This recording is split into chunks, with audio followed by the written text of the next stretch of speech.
Episode 11, the panel episode. Welcome to Tomfoolery. We got Saed, Daniela Stumpe back, and Dyllan Sells. Did anybody get dad jokes? Anybody at all? You got one? Got one. All right, let's hear a dad joke. I thought this was fitting. Okay. The Secret Service isn't allowed to yell, "Get down," anymore when the president is about to be attacked. Now they have to yell, "Donald, duck." That's horrible. We're starting off strong. Yeah. You got one, Saed? Yeah, I like New Year's resolution wise, I was definitely gonna start a new diet, but then I figured out that I have a little too much on my plate. So. Okay. You got one, Dyllan? No, sadly, I rushed right from work, so. Okay. No humor here. No. All right. I got one. I actually made this one up a while ago. My girlfriend does not think this is funny at all. I don't know if she doesn't get it or if it's just really not funny. What do you call a group of organized gay nurses? The Homo Nurse Association.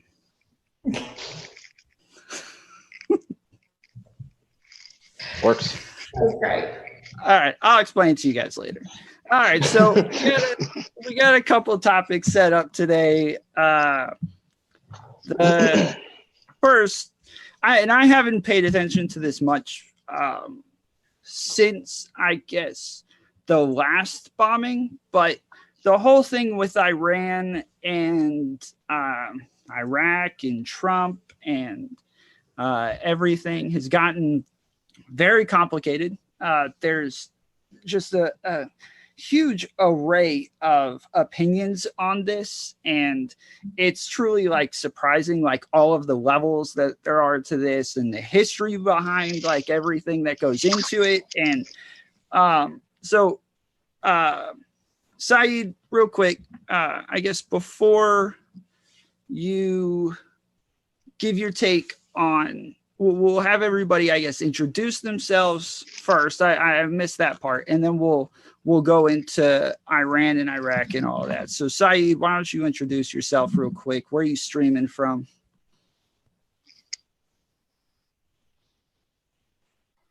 Sure. So hopefully folks can hear me. Okay. But hey folks, yeah, my name is Saed Hill.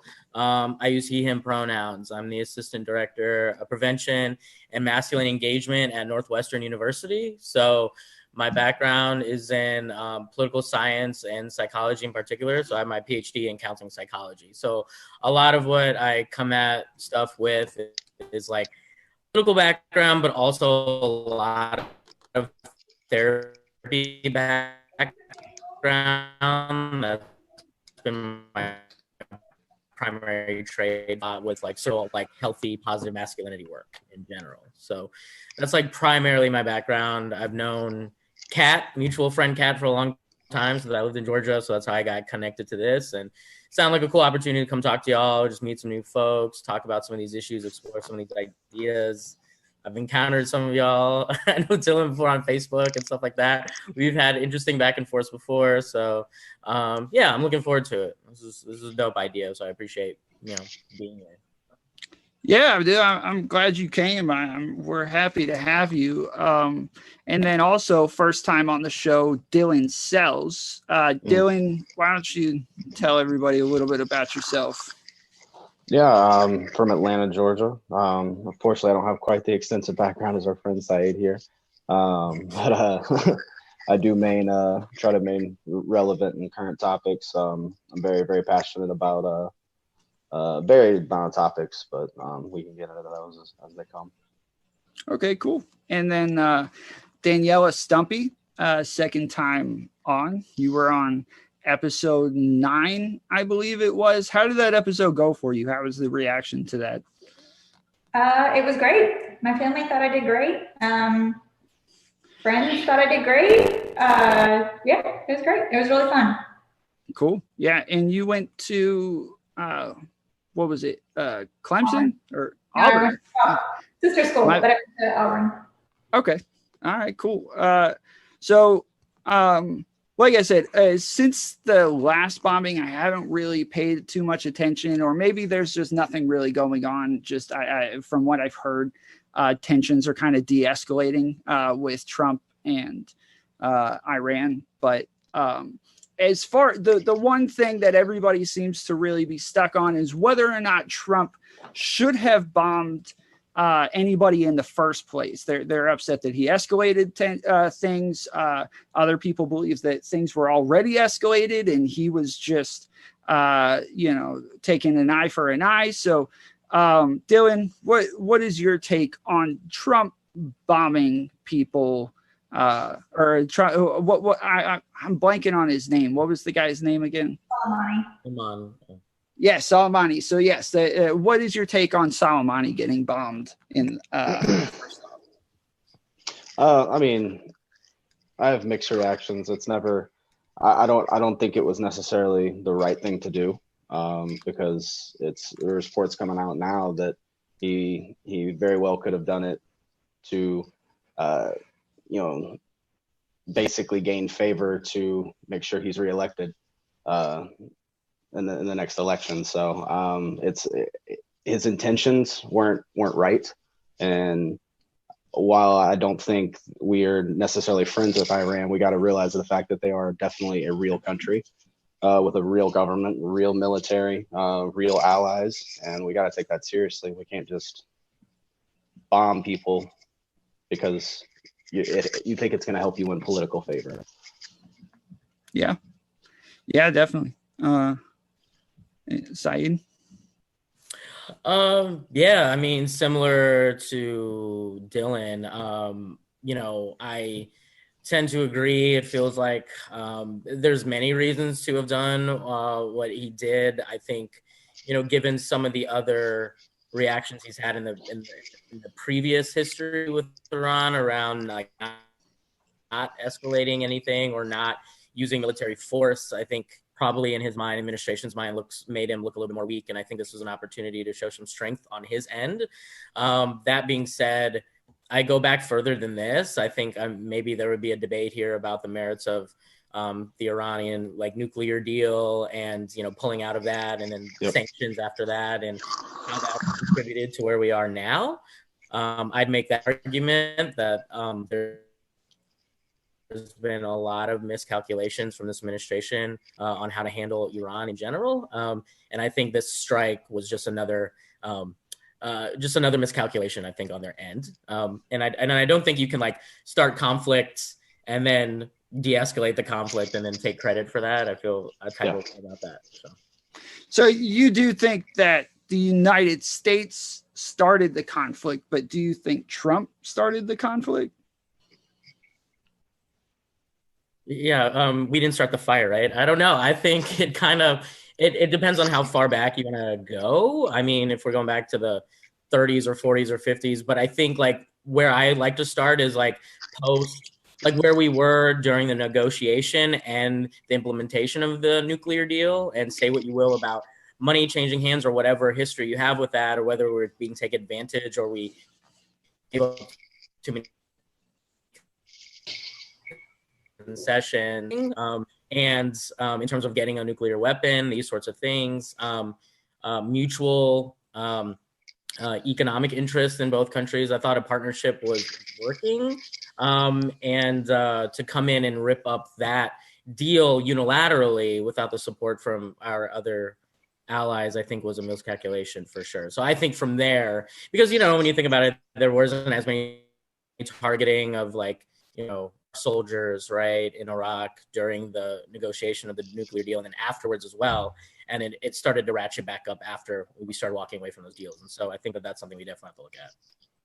Yeah, I think for the most part, I would think your main priority is your country as Donald Trump. You want to protect your country. You're worried about your people. There's the rocket launchings and there's the drone getting shot down. And then there's the embassy. And like, I feel like after a while you have to do something. But I think that the major legacy left behind from the Obama administration was the Iran deal. And that the fact that he did what he did in that deal was amazing in the first place. For Trump to turn around and kind of act like it was all just bullcrap and it didn't matter was dumb, first of all. But secondly, I felt like after everything that Iranians were doing, he could have used that against them and to actually make a better deal. Like he had the upper hand after everything that they had done. And he could have said like, look, like, I'm not going to bomb you guys as long as we can get a better deal worked out real quick. And I come out of this looking good, but he didn't. He acts like he's this great negotiator. And then he had the upper hand and didn't use it. That really bugs me. I gotta jump in. I'm sorry. I personally think that the Iran deal was a disaster. No money changed hands. By the way, we did not hand them money. We unfroze their assets. So at least it was not taxpayer dollars. So there's something to be said about that. However, since the Iran deal, Iran has started proxy wars all throughout the Middle East. Lebanon, which used to be a decently thriving country, they were doing really well until Hezbollah pretty much seized power over everything, right? They've been arming Hamas and Islamic Jihad to fight against Israel, which really just makes things worse and worse for the people in the Gaza Strip. They've been fighting proxy wars in Iraq. This is not a legitimate government. Could they be a legitimate nation? Absolutely. Iran is filled with very intelligent people, period, right? Some of the most intelligent in the world. They are choosing instead to sponsor terror around the world. And they're pretty much doing this with the funds that were provided through the Iran deal. So this is not, Trump did not escalate anything, right? They have been seizing oil tankers from our allies, the UK oil tanker. They have been attacking Saudi pipelines. They droned an American, they killed an American, and Trump called them after and said, do not continue to escalate. Stop. They didn't. They set fire to the US Embassy in Baghdad. What was he supposed to do? I mean, I agree with him when he's like, I'm not Obama. I am not going to draw a red line and say, do not do this. And then when you do it, be like, no. He is not Obama. He fought back. And it worked. This is deterrence. This is how it works. When your toddler throws something at you, you don't give them an ice cream cone. You punish them and you say, listen, it just gets worse from here. You want to keep going? It just gets worse. And it worked. They bombed a couple Iraqi bases where we had US troops. They called us before, they called Iraq before to warn us because they do not want a war. They just needed to be shown that the United States is not going to stand for continued attacks on ourselves and our allies. And I think he absolutely did the right thing. This guy is not a diplomat. He is a terrorist, period. So that's, yeah. So I would say you want to talk about terrorism. Trump is very close friends with one of the largest sponsors of terrorism in the world, being Saudi Arabia. And we can't sit by and call Iran terrorists while we're befriending Saudi Arabia. Oh, I totally agree with you. I don't actually think Saudi Arabia is our friend. I don't think so. But if we're going to say they are, we can't just stand by when somebody continue to stand by. Look, I don't really care that much what they do to Saudi pipelines, but this has been escalating, right? They've been going after our friends, perceived friends, but they did go after a UK oil tanker. They did. They took them over, and then they killed an American, and then they set fire to the US Embassy. How much can we take until we are just fools? Until we're just weak little America who lets everybody do whatever they want because we're afraid. We have the greatest military in the world. I very seriously doubt anybody in the world sees us as weak. If I'm Putin, I'm like, dude, You let somebody kill an American contractor, set fire to your embassy after many other instances, and a regime that has destabilized the Middle East pretty terribly. We had our hand in that, but they have not helped. They've certainly made things worse over the last 4 years. If I'm Putin, I'm like, hey, we're going after these guys because they're easy. They're sitting ducks. They're not gonna do anything. Well, if that's the case, then I don't know. I think Putin and China would have probably tried to escalate Iran more into a situation with the United States if that was the case. I don't think anybody wants war because it's mutually assured destruction in the end. Yeah, Iranians are not idiots, right? Like there's a reason why, like to your point, that they called ahead, right, to warn folks about things. I think what's important to remember, though, is like the things that you were sort of talking about, whether it be the oil tanker or the killing of this American, were also all more recent, post backing out of the Iranian deal, right, the nuclear deal. Yeah, I think that's something to remember. Is like this escalation of tension. No one would argue that Iran, is not a state sponsor of terror, right? And Iran plays the role that it does. When you have a regime like that, though, I think one of the things that you can do is curtail some of the nonsense, right? And I feel like whatever we say about it, the Iranian deal was doing that, allowing UN inspectors in, curtailing. All we talked about is Iran will never get a nuclear weapon. I just heard our president say that again, right? Like recently. But that was what the whole point of the deal was in the first place, was to try to prevent that from happening. And by all intents and purposes, that seemed to be working. The other thing I would say, though, would be about this American that was killed. And that's tragic in and of itself. However, it's important that people also remember that this was not on purpose, that, no one actually took, responsibility for this attack right when it happened. But then afterwards, it turns out that this was an attack that they frequently do. They frequently launch these sorts of attacks and deal. And this was actually an accident. And they've actually said that they actually launched this attack during a time when usually people are not around. So it was actually going to be very similar to this attack that they just did in response to, our president's attack. And so I think that's also something too, when we're talking about escalation, you can make the argument that you still have to attack back because an American still died. But I also think it's important to remember that this was an accidental attack. This was not a targeting of an American citizen in this case. And I think that that's something we need to think about as well. Had it happened in a vacuum, I might have a little bit more sympathy for that, but unfortunately it didn't. Unfortunately, it continued to escalate into setting fire to the US Embassy, which could have been another Benghazi. It wasn't. So I don't have a problem with us killing a terrorist. I don't have an issue with that. We had every right to do it.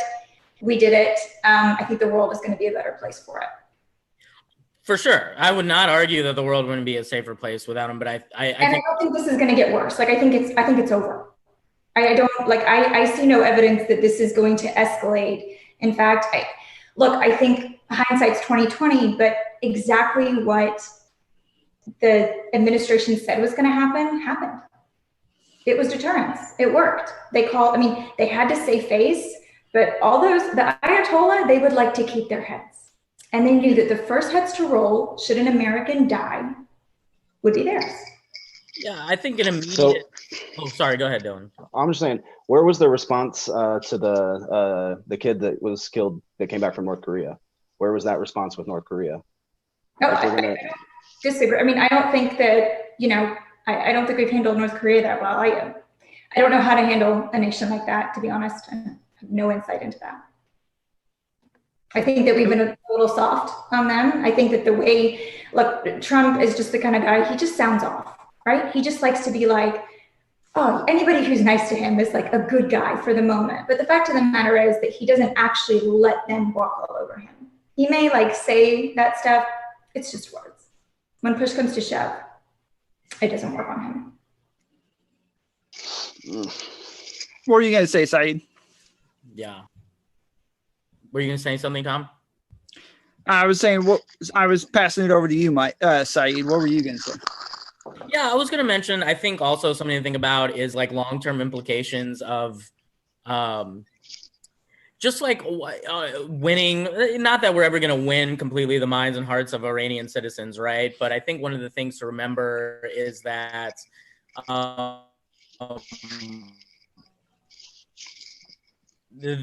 deal that was win, even for Iranian citizens, caught up in a lot of these issues with their government and us. And I think like this kind of strike, I think you have to consider, like, we heard Nikki Haley go on TV and talk about how only Democrats, care about this guy, and support him and supporting terrorism and stuff like that. Right in the face on TV are over 1 million people. People were literally dying and being trampled because of the assassination of this person. And I think that that's something that we don't ever necessarily take into account. A lot of these, and even the first Bush administration, thinking about how this plays with Iranian citizens as well, because we also have to think about how we deter future attacks or deter radicalization of individuals. And I think especially under right-wing, politicians in this country, whether it be the first Bush administration or this recent one, I think we do a really piss poor job of de-incentivizing like what it means to become even a terrorist and radicalizing people. And I think just kind of the tone deaf nature of the impact that this possibly has for Iranian citizens, and even the crippling sanctions that we continue to do, how that impacts people. Because when those sanctions were lifted, think about the amount of growth that was going on for Iran just economically. And when you have economic growth, helpful to their citizens. Many of these citizens actually respected or liked Barack Obama and his administration, was what it was trying to accomplish, reaching out to their government to try to be helpful to their own citizens. So I think, that's also something we should be talking about is how people get radicalized, how people get disillusioned with us as a country, and just look at our relationship with our allies. Our biggest allies are much weaker today than they were several years ago. Our relationships are weaker too. Right, exactly. And I think that there's real consequences there too. So no, I'm not going to shed a tear for a person who's planned attacks and has been involved in all sorts of terrible things in the suffering of people, for sure.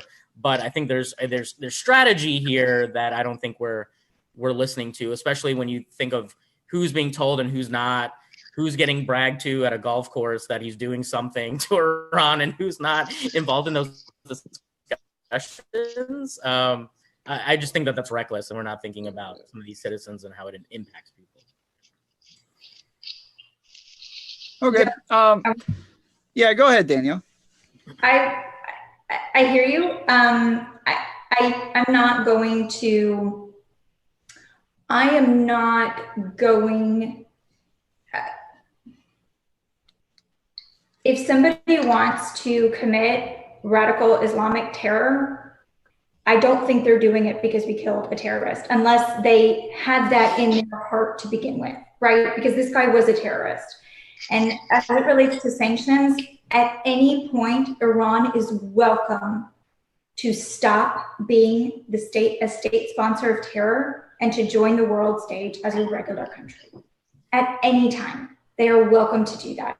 I personally would be more than happy to hear that they've chosen that route, but they're not.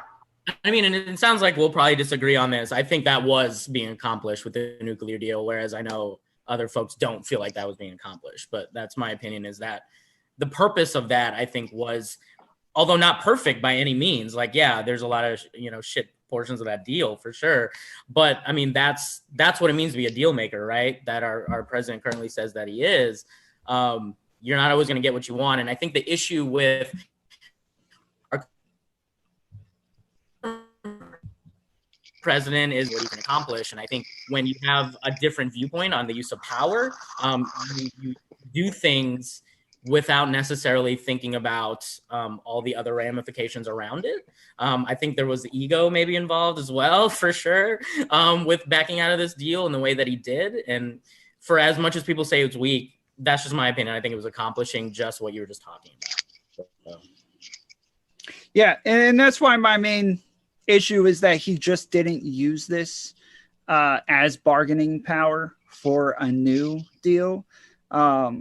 that regardless of what you think of Iranians or Donald Trump, I think the best outcome would have been for him to just use all of this, everything that they had been doing as bargaining power for a better deal, if that's what his if that's what his end goal was. So I want to get into political groups. This is what I find most interesting when it comes to talking politics and things like that, is what people kind of start with, because especially with new groups popping up all over the place, like alt-right and just whatever, there's all of these different groups, and it really astounds me like how differently we can all think while still being right, because it's not always about who's right or who's wrong. It's about what your values are. It's about your starting place. And I've done a lot of research on this, and the best thing that I've found is that if you're on the right, your main values are liberty. And if you're on the left, your main values are equality. And so if you're on the right and you're a conservative, it's because that you believe in God, and God gives you these rights. If you're on the right and you're a libertarian, it's because you believe being a human gives you human rights. And therefore, these are intrinsic rights that you get just for being a human. Same for a liberal, but they're on the left. Their main priority is equality, but they believe that your rights are intrinsic because you're a human. And then if you're a progressive, you don't really believe that there are rights. All rights are something that the government gives you. They say, hey, you're allowed to have these, and that's the only reason you're allowed to have rights, which is why a lot of people have issues with progressive ideas, is because they're willing to twist it so much to the point where we think, well, those are our God-given rights. What are you talking about? They're like, well, there is no God. It's just government. They give you the rights. And so I think the starting place is where you think rights come from, and whether or not you're more interested in liberty or equality. And that's how you end up in any one of these groups. Do any of you disagree with that? I agree with you. I would say the only thing I disagree with necessarily, I do think there are secular conservatives who don't believe that your rights are given by God, that they can be deduced through reason, which has historically been proven. And that's the only point of disagreement. Well, I would coin it the same term. I would just say that we have basic human rights, but there's also definitely rights that the government establishes as well. And a lot of that is, with the backing of a great military like we have, that helps us support those. So. But are basic human rights intrinsic, or do these come from the government? Do they come from life itself? Where do the rights come from, and why do you believe that you have them? Well, I think it's a twofold. I think it's kind of a ebb and flow with it. So I think that they are intrinsic, but we do need a government there to help us, keep it. Make sure that it's not. Yeah. I mean, I as a conservative, I believe that that rights are given by God, but the government only recognizes those rights. They don't give them to me. And so if I'm on a desert island where nobody else is, and I'm there by myself, I still have all of the same rights because God still exists. If another person comes onto the island, I still have all of the same rights that I would if there was a government or wasn't a government, or that person was there or they weren't there. That's I think that's a starting point for most conservatives, because when it comes to what they believe the government can or can't do, it's not a matter of constitution or Bill of Rights or anything like that. It's a matter of what rights you find to be fundamentally given to you and intrinsically given to you by something higher, which is why I think most liberals are moving more towards a progressive way, because if they're not necessarily religious anymore, then it's hard for them to really explain why those rights are intrinsic. And if they can't explain that, then they start going in a progressive direction where they say, well, I guess rights are whatever that we say they are. And we can kind of make them into what we want them to be. What do you think, Saed? Yeah, I don't know. I'm really curious about how we're like defining certain things because, you know, I'm someone that would consider myself a progressive, but I'm thinking about the government's role in that, as you were sort of talking about, and that maybe the government recognizes that and provides that. I don't know if I necessarily agree with that. And I think there's a lot of leftists who are like anarchists, for instance, who definitely wouldn't agree with that assertion either. But I'm thinking about like, how are we defining like what rights are? Because to your point, you were kind of talking about being on a desert island. And if someone were to come, you still have certain rights. And then I guess my thought process would be, says who, right? Like who's defining that for you, especially if some other random person who may not come from your society or background or whatever it is. How do you define that, I guess? Well, and that's exactly why I say that liberals are having a harder time with this, because if they don't believe in God anymore and the rights aren't given to them by God, then it's hard for them to explain why the rights aren't intrinsic, how they got those rights in the first place without a government being there. And so they have the only way for them to explain it is for there to be either a God, or it just comes from government and we can change government laws and rights and things as we wish. Yeah, so I guess I'm thinking about the government's role in that from a progressive standpoint as being something that can inform those, not necessarily 100% provide them. Like they like I think from a progressive standpoint that there's utility obviously to government, and government has a role in enforcing things to make things more equitable and enforce equality and these sorts of things. But I don't necessarily think that we're without a presence of God, like what is the explanation of having these rights? I would say that in a lot of progressive circles, we're sort of just talking about like, because we are just our human existence just demands that we have that in the societies that we live in. We don't, unless we're born into some sort of closed society, which also has their own sort of situation happening. I don't know that the explanation of why we have rights or don't have rights. I think it's just because we exist as human beings. Like, I don't think it has to come from anything necessarily. Right. But maybe you would disagree with that.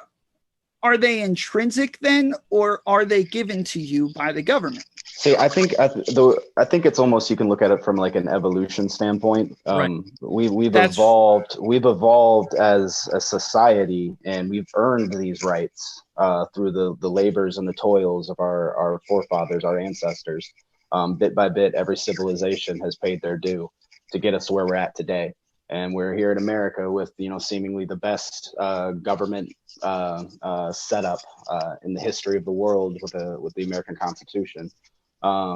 It's proven even under the Trump administration still a solid document.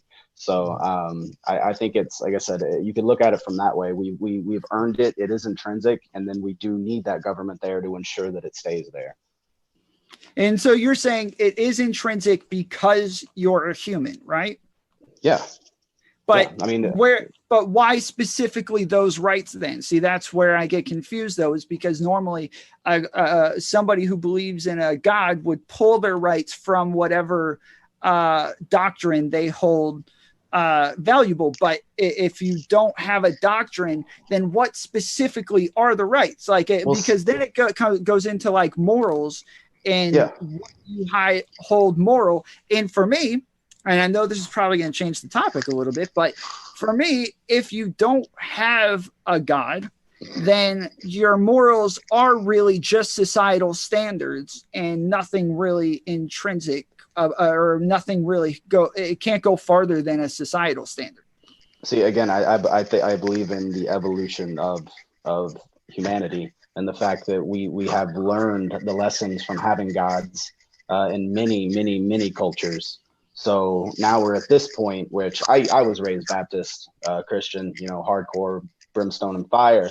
I don't believe that anymore. I'm more of an agnostic. I believe there's probably something out there. There's way this world is way too grandiose and complex for there not to be some kind of design.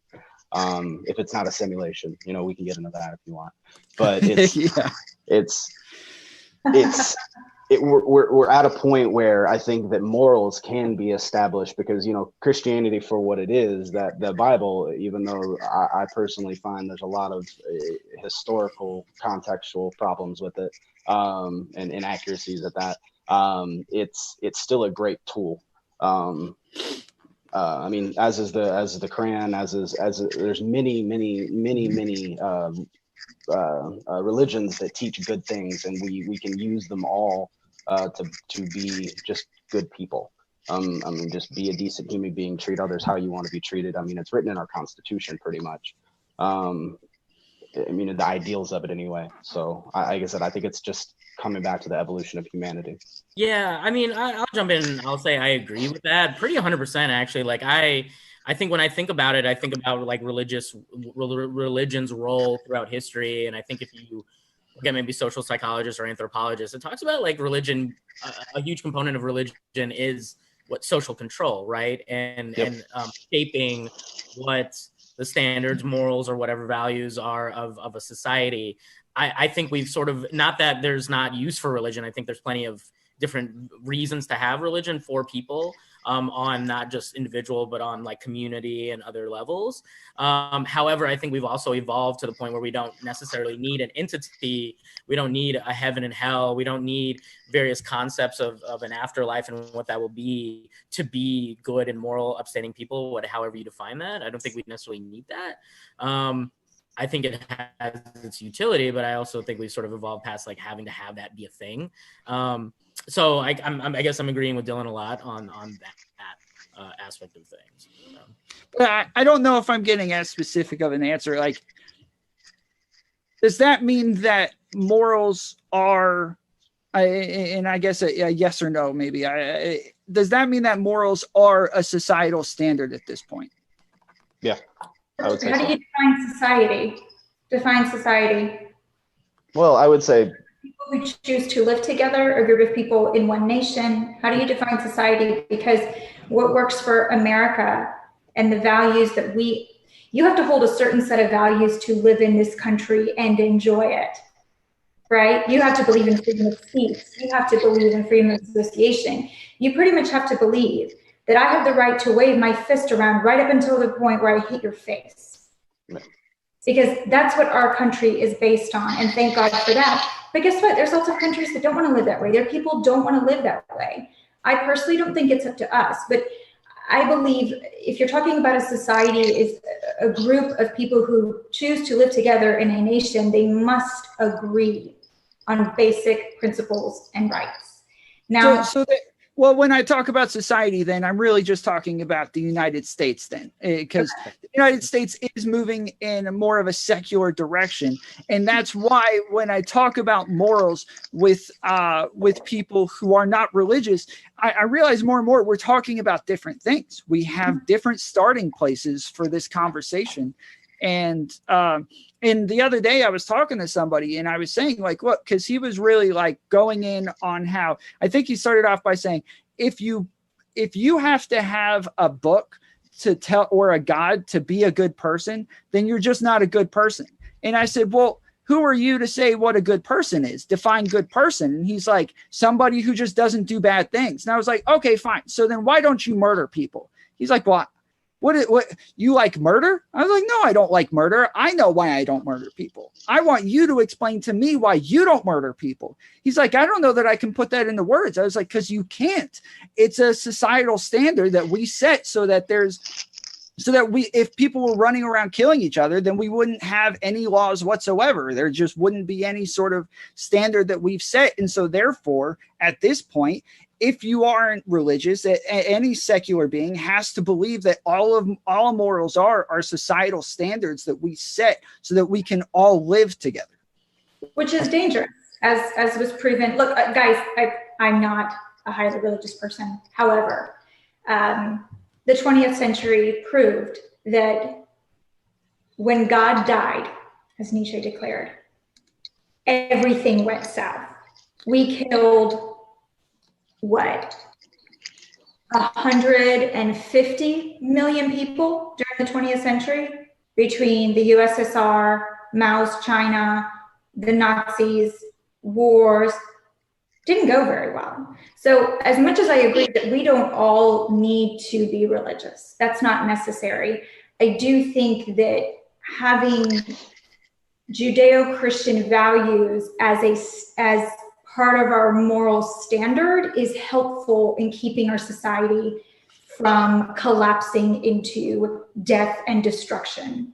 And this tends to show very well in communist nations where religion is completely outlawed. Why can't I kill you in brutal fashion in a gulag? Why? God is dead. It doesn't matter. You are nothing. You are in the way of me creating a utopia, right? My own thing that I worship. You're in my way. And there's no reason that I can't get rid of you. I think that's really selling humanity short, though. Honestly, I really have more faith in us than that. But we like I proved said, we're capable of it. We did this. But we've had thousands, if not hundreds of thousands of religions, though, and like who's to say who's right? And they all have, like, there's a religion in New Guinea, I think, where the men sleep with young boys, and they believe the semen actually empowers them and makes them grow into men. So I don't think she's saying Christian values. We're not talking about every little like nook and cranny of every random. But I'm saying, who's to say Judeo-Christian is the right values, though? I mean, that's just something you were raised in, so that's what you believed it is right. So no, I don't think she's saying that. Resulted in America. I mean, America was based on Judeo-Christian values. There's no denying that. And Freemasonry. Whether you agree with those values or not, that's what this nation is based on. So, the West in general is based on Judeo-Christian values, whether you believe in God or not. It's also based on a lot of Greek and Roman principles. Like, what does that say? I mean, I think that's simplifying sort of what the future is based on. I also wonder, though, how do we define then, like, what was the purpose then of like church and state, for instance, something as basic as that? Like, what is the purpose of that? If we are talking about Christianity or Judeo-Christian values, like how does that factor into also founding fathers wanting a sense of the point of church and state was not like, it just meant that the state could not enforce a particular religion and force people to follow it. That's all it meant. That was the only purpose. Used much more now, but that was not the intent. But why not, if these values are so amazing and what the principles are, like, why even mention that? Like, again, I don't think that's what she's saying. I think that what she's saying is that we have that our society. The Federalist Papers say otherwise. Yeah, I think she's just saying that we happen to have started with Judeo-Christian values. It could have been something else. It could have been anything else. But we did start with Judeo-Christian values. And you can look at lots of other societies or countries.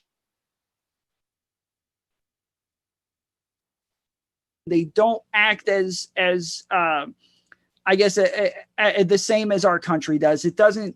Everything doesn't turn out the same as like our Constitution does or our society does. Like it's all very different. If you go somewhere where, say there, I believe there's like an island off the Philippines where they still have to kill somebody, like any random person in order to become a man.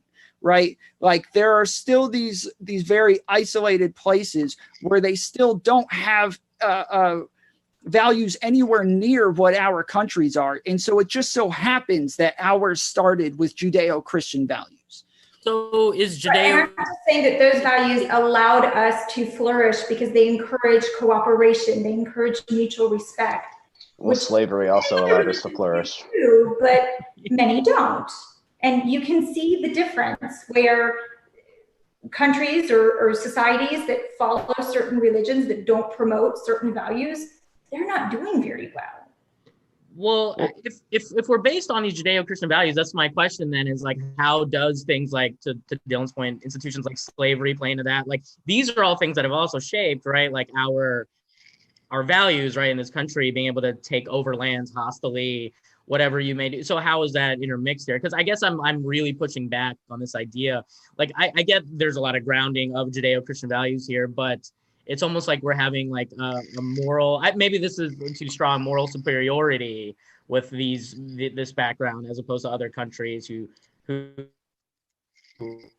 aren't in a similar vein as us. Is that what we're saying? That there's some sort of like moral like purity to us, or even like higher level morality that we have in this country?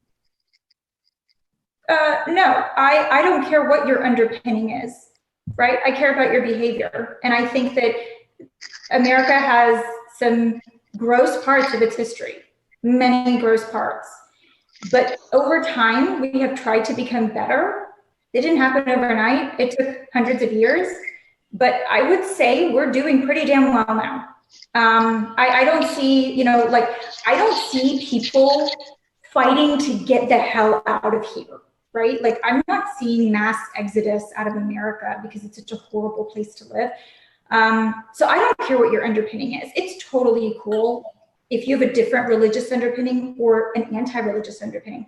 I care about your behavior. And all I'm saying is that if you look around the world, the nations whose underpinning started from Judeo-Christian values, they are currently the most prosperous, the safest, the freest. That's all I'm saying. There are many wonderful religions. Buddhism is a wonderful religion.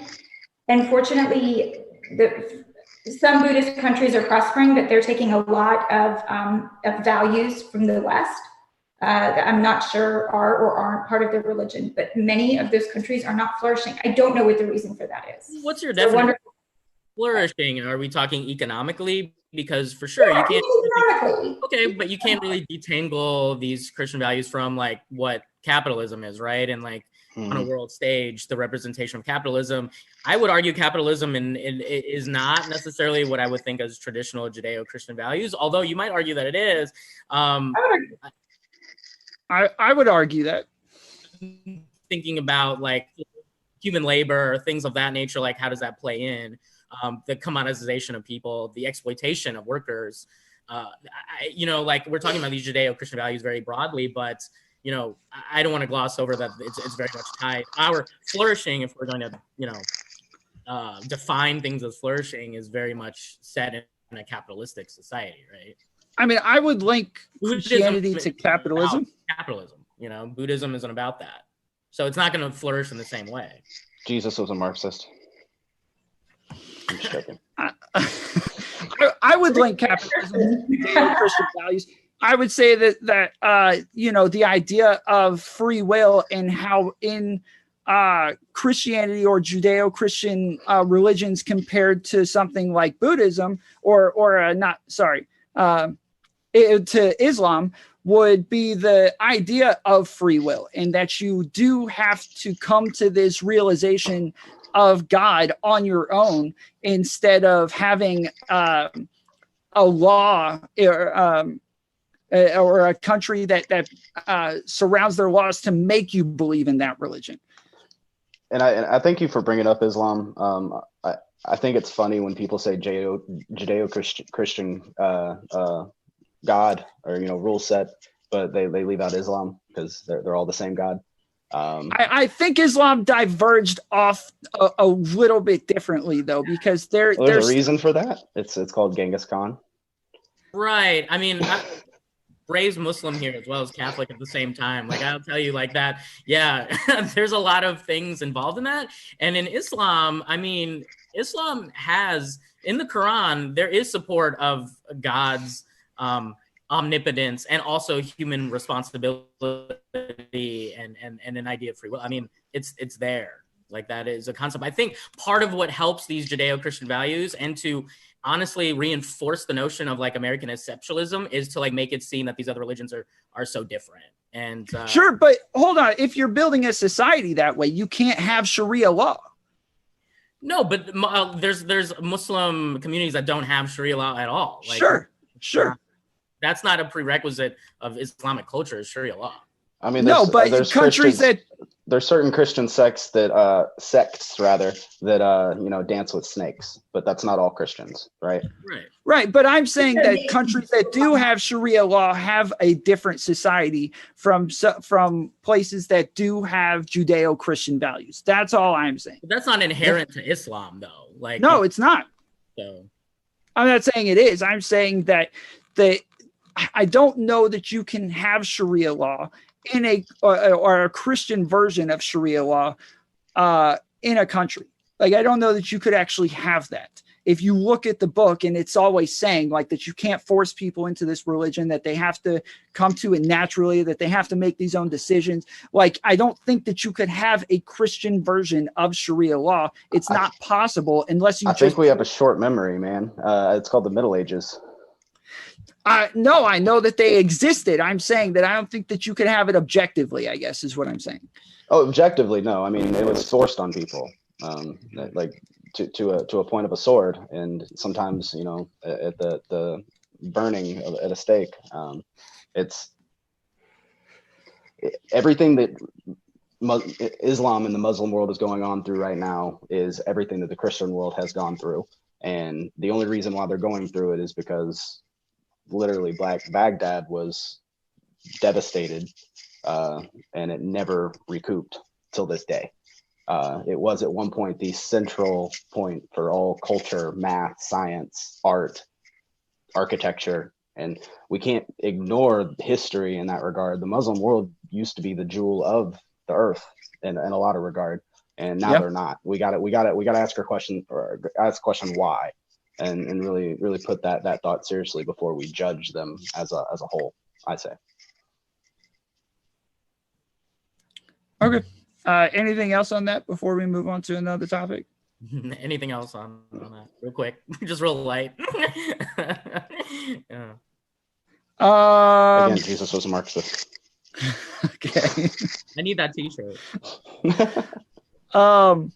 So this one, I like this topic just because I think that the opinions of Nancy Pelosi are so different on both sides, and it amazes me as somebody who considers themselves very centrist. I even for a long time I thought maybe I'm not as center as I think I am, and I took this political quiz like live on stream one day and ended up literally exactly in the middle of 4 quadrants. Like it could not have been any more center than it was. So the question is Nancy Pelosi a bipartisan arbiter, and is she like this master politician, really like pulling strings and doing stuff as I guess better than most people view her as doing?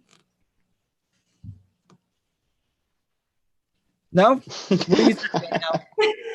I guess I can jump in here. So again, self-described, pretty progressive, you know.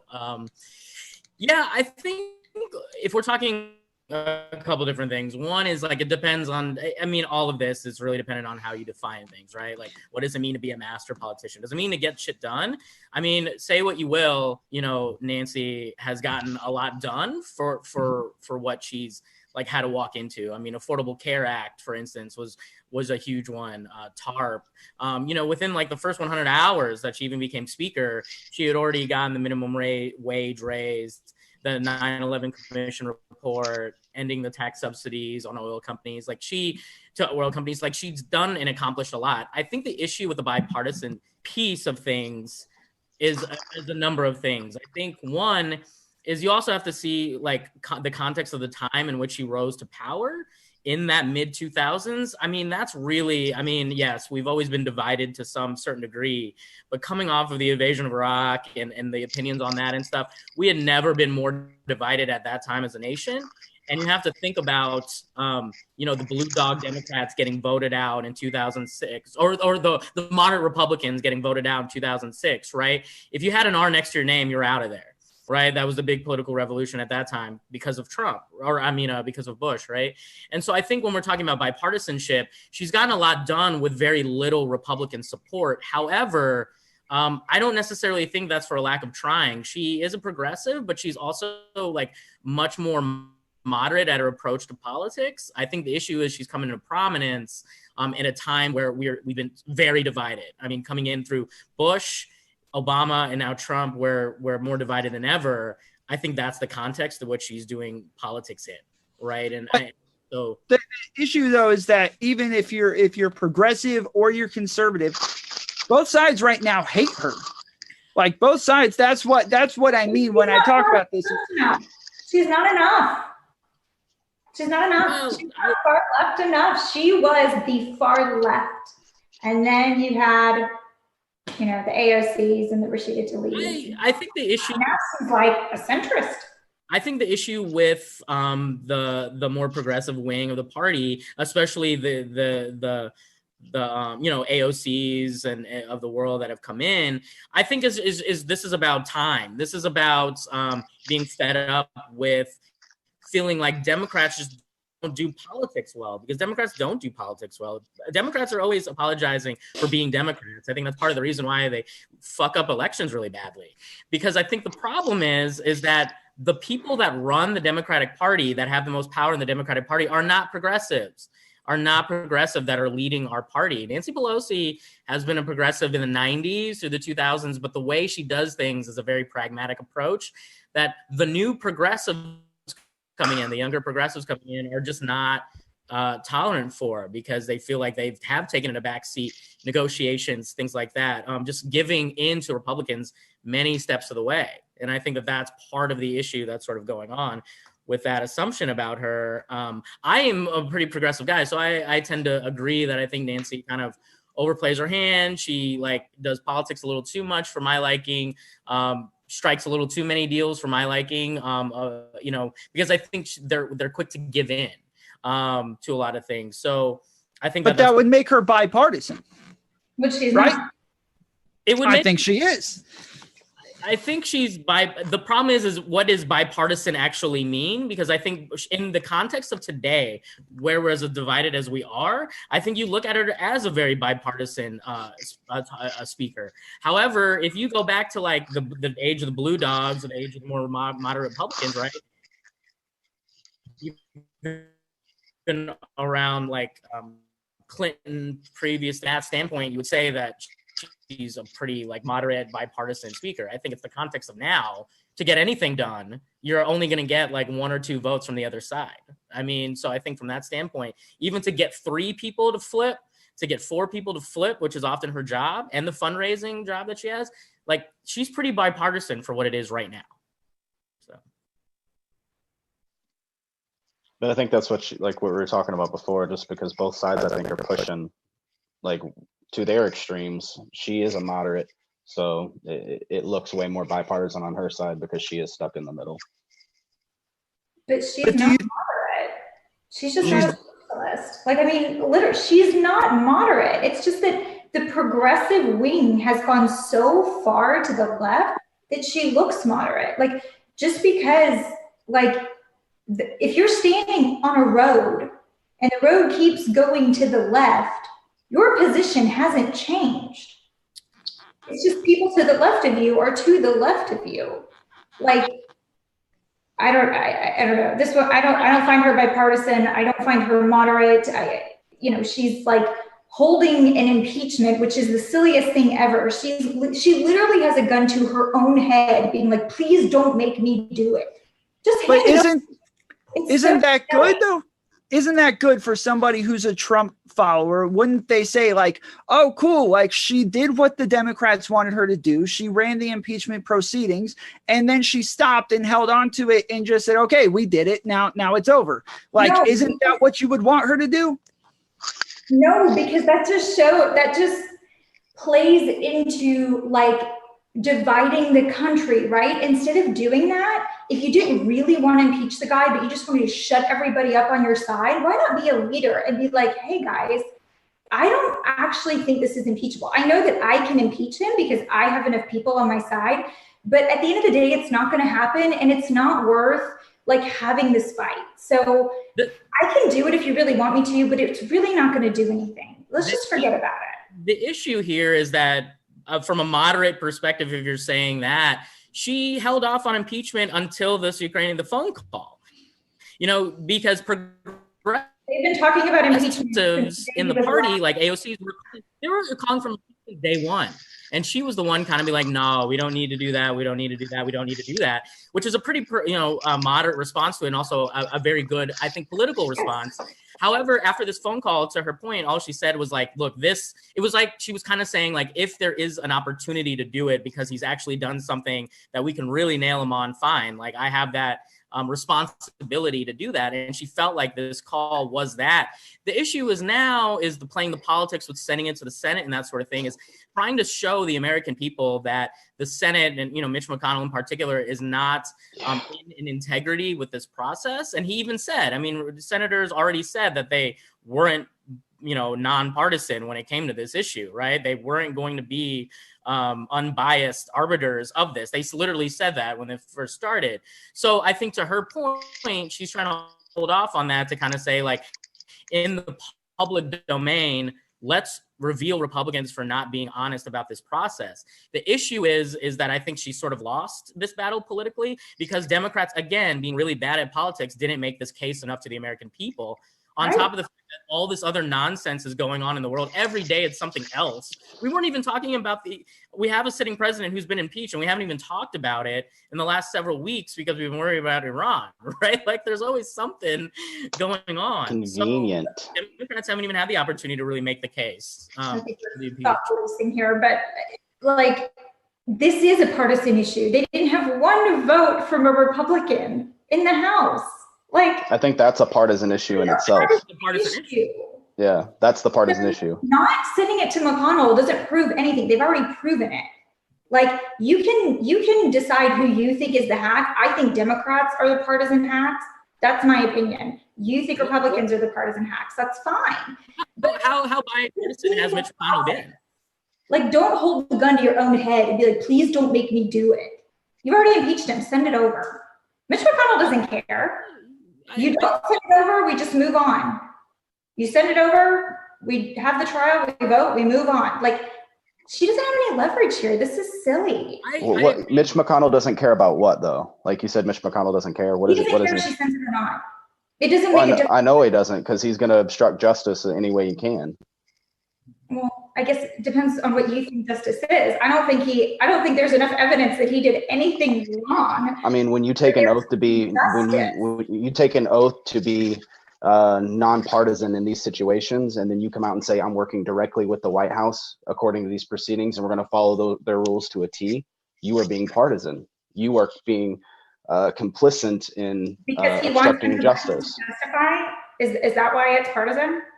Because he wants Hunter Biden to explain why he made $50,000, $80,000, whatever the number Hunter Biden isn't the president of the United States, and I want to explain how the president is still making money off of his estates as he is a sitting president. All of this happened while his father was vice president. It is relevant. It is just as relevant. It's not relevant at all. I think evidence, like, there's no hard evidence that Trump was pressuring Ukraine. There just isn't. Like, you can read that phone call 1,000 different ways. So happen. He just wanted it released that we were investigating Hunter Biden. He didn't even want them to do anything with that information. If it was really not about that, then why didn't he want to continue with that investigation or not care if it actually happened? Yep. And why didn't he release the funds until there was a report that there was going to be a whistleblower? Why didn't he release the funds until there was a report that there was going to be a whistleblower? He doesn't have to report that stuff. He's the commander-in-chief. He has every right to, like, when did Barack Obama release transcripts of his phone call? What are you talking about? This is Obama had to release his birth certificate. Thank you. Right. Whatever. But that is not a thing. Like, presidents don't do that. And you're acting like him waiting until, why would he do it otherwise? A couple of different things. One, I would say really quickly is, I know we've kind of steered away from the Nancy Pelosi thing, which we can get back to. But what I was going to say is that, well, for one, the issue is that, say what you will, we can talk about him being the commander in chief, and that is what it is. However, I think part of the issue why people hold him to the standard that they hold him to is because he's constantly pushing up against what those parameters are and testing what they are. And at the same time, like what his position of power really is. And I think like he hasn't built up a whole lot of equity to just trust it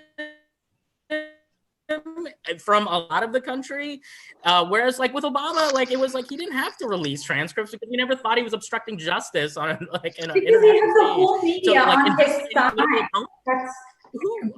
What media are we talking about on his side? Like just the left-wing media, I guess. I mean, yes, the mainstream media. Yeah, I don't remember anybody being upset when Obama started a war with Libya. No reason. They posed no. The party was very upset about that. And he started an air war with Libya and took down their leader. Like, and nobody had a problem with this. Yep, but and Libya is still destroyed. Party was up in on Jones. The double standard is did have issues with that. People totally had issues with that. I totally had an issue with it, and then he tried to go on a State of the Union address and tried to talk us into a war with Iran. Nobody is excusing what Obama did, like in those cases. Okay, nobody is. Right. You guys feel that way, but the mainstream media, that's not what they were spreading, right? The mainstream media was not they are the people who most people get their news from, right? Because most people don't have time to like really read lots of articles from all these different people, right? Like they have the news on at dinner and that's all they have time for, and that's okay. But the mainstream media did not make that a thing, and it was a thing. It was not okay. So mainstream media was not on his side. It absolutely was on his side. Mainstream media. They took his side on Fast and Furious. Like they didn't report on any of this stuff properly. They just took his side. Mainstream media didn't, and liberal media at your address didn't point out all these faults of Obama. What was right-wing media doing? Rather, it was reporting he was wearing tan suits. He was going golfing too much, which is ridiculous. Like I'm not defending that stuff, but how many people watch like? There's one right-wing channel. Everything else is left-wing. So there's way more than one.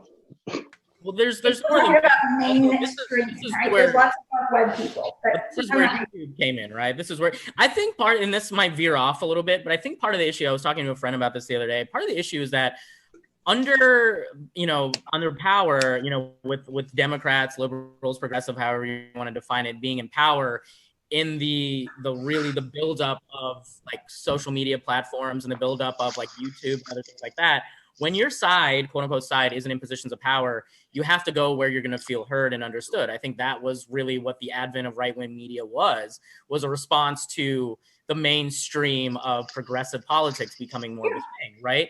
And I think now what we're seeing with Trump is like these now Democrats, liberals are finding more of a platform with YouTube and the internet and stuff like that. The issue is this is the first time I feel like that conservatives and those that haven't been in power for so long are really in like coming into contact with progressive politics. And it's from very far left folks that are using YouTube as a platform. I think when you really look at it, Obama, the way that Obama was sort of thought of was this like hyper left-wing radical person, and every person who's a leftist knows Obama was a freaking moderate. Like that dude was as moderate as they came. He was a real moderate, and we looked at him like he was, right? He ran as a progressive, but he kind of became moderate once he was in office. Real quick, let's take this back just a little bit. So Project Sad Face said, would we look, if we're saying that Nancy Pelosi is bipartisan, then would we say the same thing about Mitch McConnell once the vote went to him? Absolutely not.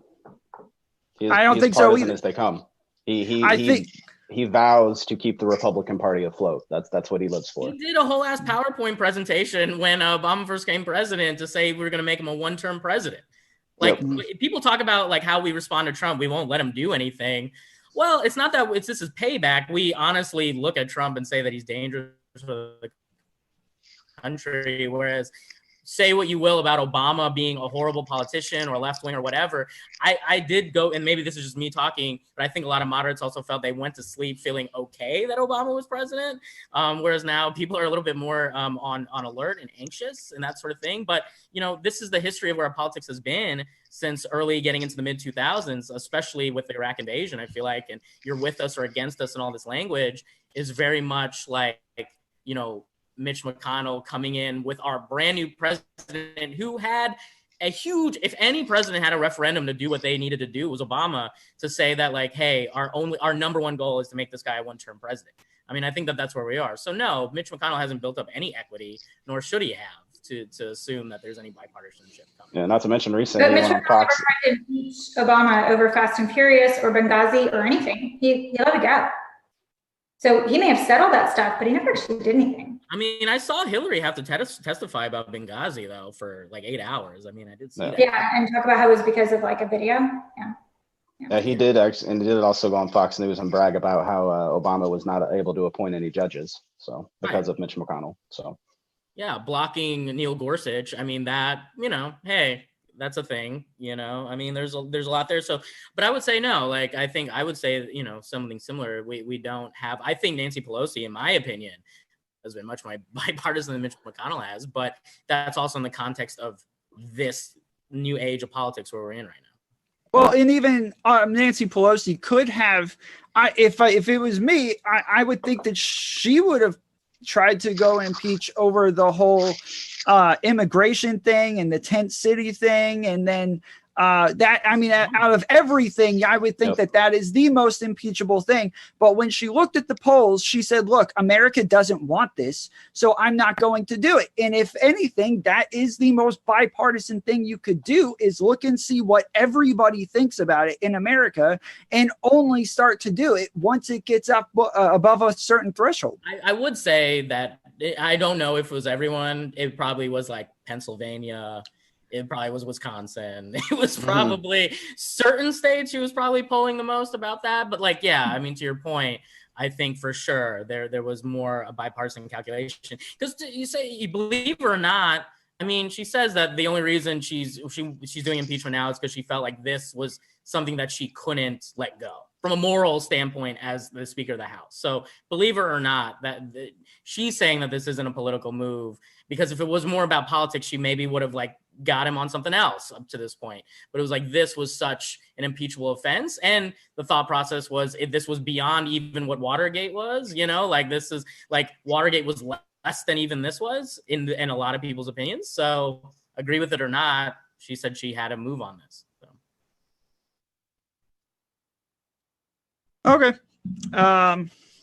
Let me pull the topics back up. I got the chat from YouTube pulled up right now.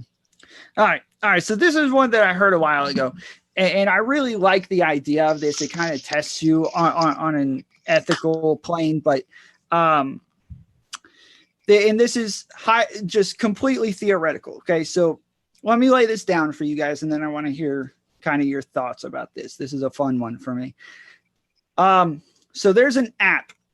Say there's an app where you can sell organs on there. So right now we have a bunch of people in line in hospitals dying, waiting for organs. And because there's too many people, not everybody gets them. And some people just end up dying. And if you made an app to where people could bid on these things, it's not going to be covered by insurance. And that means that really only rich people are going to be able to afford this stuff. I mean, bodily organs are going to cost tens, if not hundreds of thousands of dollars.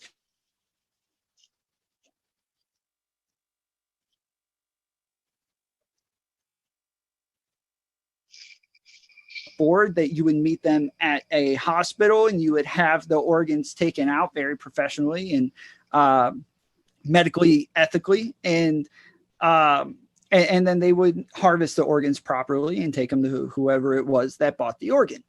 But if this was the case, it would end up only being very poor people who wanted to give up their organs. And they would be giving up their kidneys and their liver and their testicles and their uteruses and their eyeballs and whatever else they could possibly get rid of to make sure that their kids go to college or they put food on the table.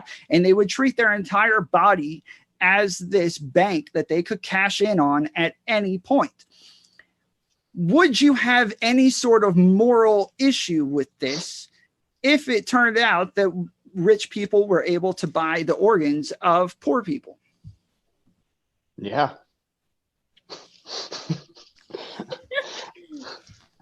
Well, Tom, you said that in such a way. There's really only an answer. I mean, look, do you not have the right? Do you not have the autonomy over your own body to where you should be allowed to make the decision? You do, but that goes back to, I don't think that capitalism in that regard has any place in healthcare. I personally don't. It's a business of helping people, and capitalism is about making money, and you can't help a massive amount of people if you're interested in making the most amount of money. So I don't think that kind of structure. My mind went to what does Judeo-Christian values have to say about this? Right. As did mine. Saed, as did mine. I mean, I would think that you would have the right. It is your body. You should be allowed to do what you want. I think it would be a little bit weird when every time you drive through the hood, everybody's walking around with one or maybe no eyes, but and walking like this, but they've got a couple $1,000s in their bank account now, and now they're gonna go buy a new house and send their kids to college and get a new car and live completely differently than maybe they would otherwise if this app wasn't available. So what would happen?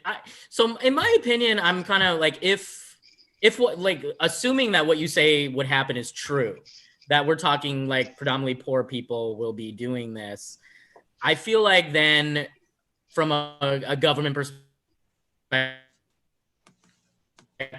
maybe say a societal perspective, do you not have maybe the obligation, whatever, I know whatever word we use there is important to the discussion, but do you not have maybe an obligation to prevent that from happening, from people to in my opinion, if what you're saying happens is true, then that would essentially wipe out, right, the poor and even maybe some pieces of the middle class, right? Like, what would that do to working people? What would that do to the economy? What would that do to how we commoditize people and their bodies? Like, that being a thing too. So Dylan's point, maybe that piece on capitalism. I mean, it doesn't feel like that's like that's the smell test for me whatsoever. There would definitely be slave rings. I mean, they would have to like almost farm people for that. It wouldn't just be, I don't think it would just be poor people willingly giving up body parts, because, I think people recognize how precious their limbs are. What my mind went to is violence and people capitalizing off of that by murdering the poor. Is where my mind went to. Like, there's some comments. Yeah, there were some comments made, joking around on YouTube about the purge, but I feel like almost like that would start to be like a potential thing of like harvesting. Actually, where I went to school at Truman State University in Kirksville, Missouri, a very rural part of Missouri, and there we have a history of, we have a med school there that uses cadavers to teach like med students, and there was scandals in the past with people murdering the homeless to make money off of their bodies and harvesting the organs and selling that to med schools. So I think what happens to organ transplant lists, what happens to all these other things we've set up, it definitely doesn't pass the smell test for me. And that's why I went through the process for you in saying that you would have to go to the hospital yourself. No one can bring in a heart or something like that, right? You have to personally go to the hospital and have this body part taken out of you. That way you're not going to a hotel and having it taken out of you in the bathtub. And on top of that, you would imagine that if all of these rich people have the option of going and buying stuff off of this app, then it's poor people who end up moving up this list for organs to get for free now from like the Red Cross or whatever. Wouldn't there still be a black market though? I mean, there's black markets for marijuana in recreational states. So, but wouldn't the black market start to disappear if there was a legitimate app to do this with? I mean, not if they're tens of thousands of dollars to afford something. Yo, is there something you know that we don't know that's going on? Right? You have an app? Like, Oregon doesn't sound like, great to me. Like, or, DoorDash for a human heart. Yeah, again, it's not a bad idea. Perspective, because I don't really want to have a whole rich versus poor conversation. I am pretty libertarian on what people do with their bodies. However, I am also a big supporter of life and that all life is precious. And I don't think people should be encouraged to maim their bodies in return for money, because I think that their bodies are precious. And I think it's important for the government and society to continue to promote that standard that our bodies are precious, our lives are precious, and we shouldn't be doing anything to purposely harm ourselves, especially to such a drastic measure. Yeah, and especially if we're at the place in our society where that has to be a thing to accomplish some of the things you were talking about, Tom, I think we've already failed as a society if we get to that point where that has to be. So to people's points, maybe some people would argue we are there already with the disparities between rich and poor and stuff if we're thinking socioeconomically, but I think there's an aspect of the society where something like that doesn't have a place to me, at least.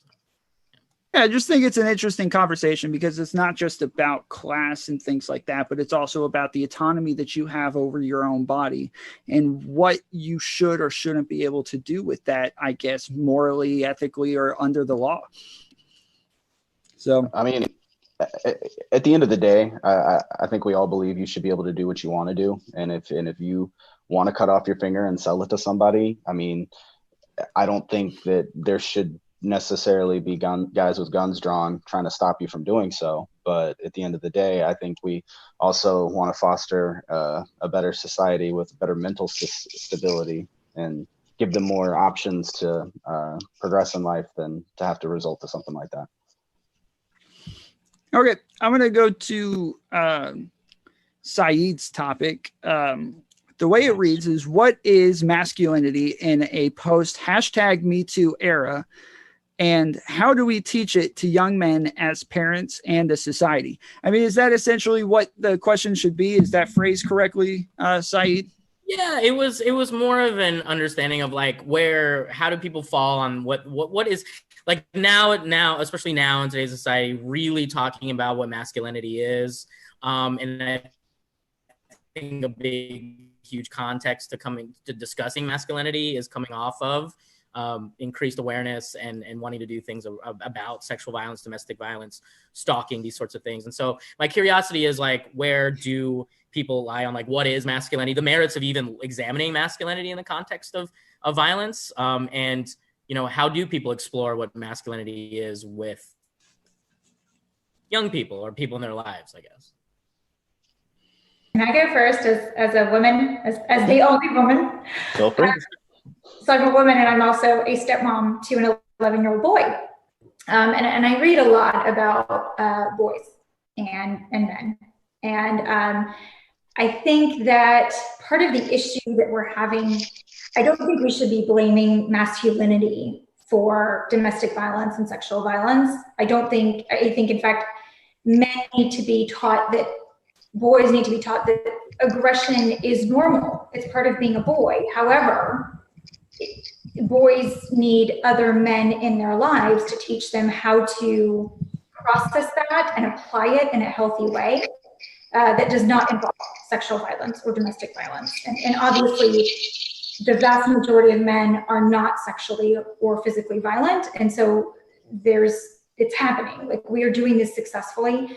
I think that there's a huge crisis for men right now with regard to where they fit in society. I think that, I'm a second wave feminist. I work full time. I'm really good at my job and I work with all men. Like, I am one of the only women who has the position I have and does what I do in this industry. And I've never felt uncomfortable. I've always felt supported. I think that, however, I think men are really important to families. I think that we need to recognize how important dads are, or at least good male role models, how important they are for girls, but especially boys, because they do have so much natural aggression and they really need to be taught how to deal with it. I think we need to recognize that men are really important in families and in our society. They tend to be the strongest in the society, right? I'm not saying there aren't strong women, but you take the strongest woman and she's probably number 2,000 on the list of strongest men. So men are really important to our society and we need to make them feel that way. And I actually think we will have less issues with physical and sexual violence if we do that, because I think men are feeling so lost. They don't know how to express themselves, how to express that aggression and that masculinity. And if they didn't have the right guidance, they're doing it in all the wrong ways. I have a lot of sympathy for men growing up in our society right now, to be honest, a lot. Saed, you seem to disagree. What do you think? No, I mean, there's a lot of things said there. So I'm thinking about like how to respond to aspects of that. I think the first thing I would look at is the idea of like how we're defining like aggression being very natural for boys or men. I think certainly if we're talking evolutionary psychology, obviously, old school hunter-gatherer sort of like mentality and other things like that. I think to the point that maybe Dyllan and I talked about earlier about even religion, I think we've sort of evolved to the point where I don't know that it's a safe assertion or a natural assertion to assume that boys are just naturally just going to be more aggressive. I think the issue comes down to part of the aggression for young boys or young men, I think stem from not being taught how to emote or how to process emotion and various forms of emotion, unless it is anger, because that tends to be the only emotion that we do teach men about harnessing is aggression and anger. And I think part of more of that aggression and anger is coming from boys and men and masculine identifying individuals themselves, like having more awareness in today's society that we're talking more about masculinity, and still, but not having the tools to process everything that they're sort of feeling. I think what we need to be doing a much better job of with masculinity in our society is teaching about masculinity and its relationship to power and how relationship to power impacts our interpersonal relationships on an individual level, a community level, a society level, and explore what masculinity is, which I think is a lot more broad than we tend to teach it. And we teach it in a very narrow way. That's when we start to get what people think of as like toxic behaviors. I don't use the term toxic masculinity myself because I don't think masculinity is inherently toxic. But I think when you do dial it up to 1,000 and hyper masculinity, what I call restrictive masculinity, so really narrowing how we express what masculinity is in society, I think that's when we come with more violence, more misogyny, other things like that lead to violence. So that's kind of where I'm at with that. Well, I think a lot of that, I don't know if it has so much to do with masculinity, femininity. I think a lot of, especially violence, crime, anything like that, and kids acting out, a lot of it comes from, confusion, no direction. And that could be on either side. A female, a little girl without a father figure in her life grows up very differently. I grew up without a father. Luckily, I was able to have, grandfathers and an uncle in my life that were strong figures that helped me, find my way, even as hard as it was still. I do think that there's an importance for strong, male role models in every family. But just I agree with both of you technically. But at the same time, I think that it's like you said, you don't think toxic masculinity is a good term. I don't either. I think toxicity could be on really in any genre. There's toxic femininity or feminist. I would say that I don't want to steer it too much because I think it would argue against what is like toxic femininity in a way, I guess. But what I am like essentially referring to more than anything, and especially with Me Too, is this idea that, you know, as we talk about the anxiety that men or masculine, you know, more masculine identifying folks are feeling, that anxiety about like where we fit in society, I think it's more recognition that all of the power that maybe we took for granted and that we didn't have to really know that we had or experienced is now being called into question. And that's where that anxiety is coming. Like society is progressing in a different way. And the lost feeling, I think, is directly attributed to people actually calling into question the power of masculine figures and entitlement and all these other things. And I think that that's where that anxiety is coming from. It's not that it's like necessarily we're attacking men now, we're attacking the institution of power that many men or mass folks hold. And we haven't really done that in society, and we are doing it now. And so now here comes the anxiety because all of these things we didn't have to respond to or defend are being called into question.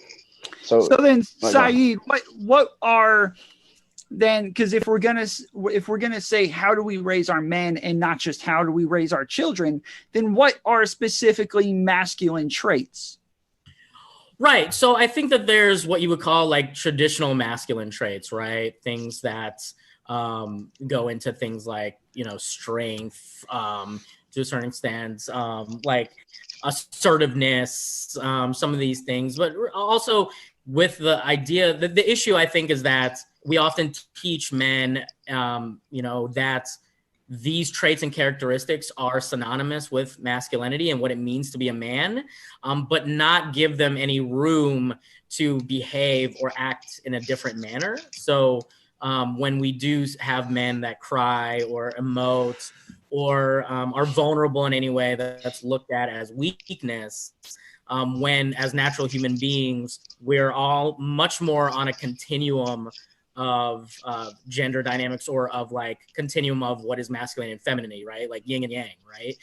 We're much more on a continuum, but we don't raise our boys in a continuum.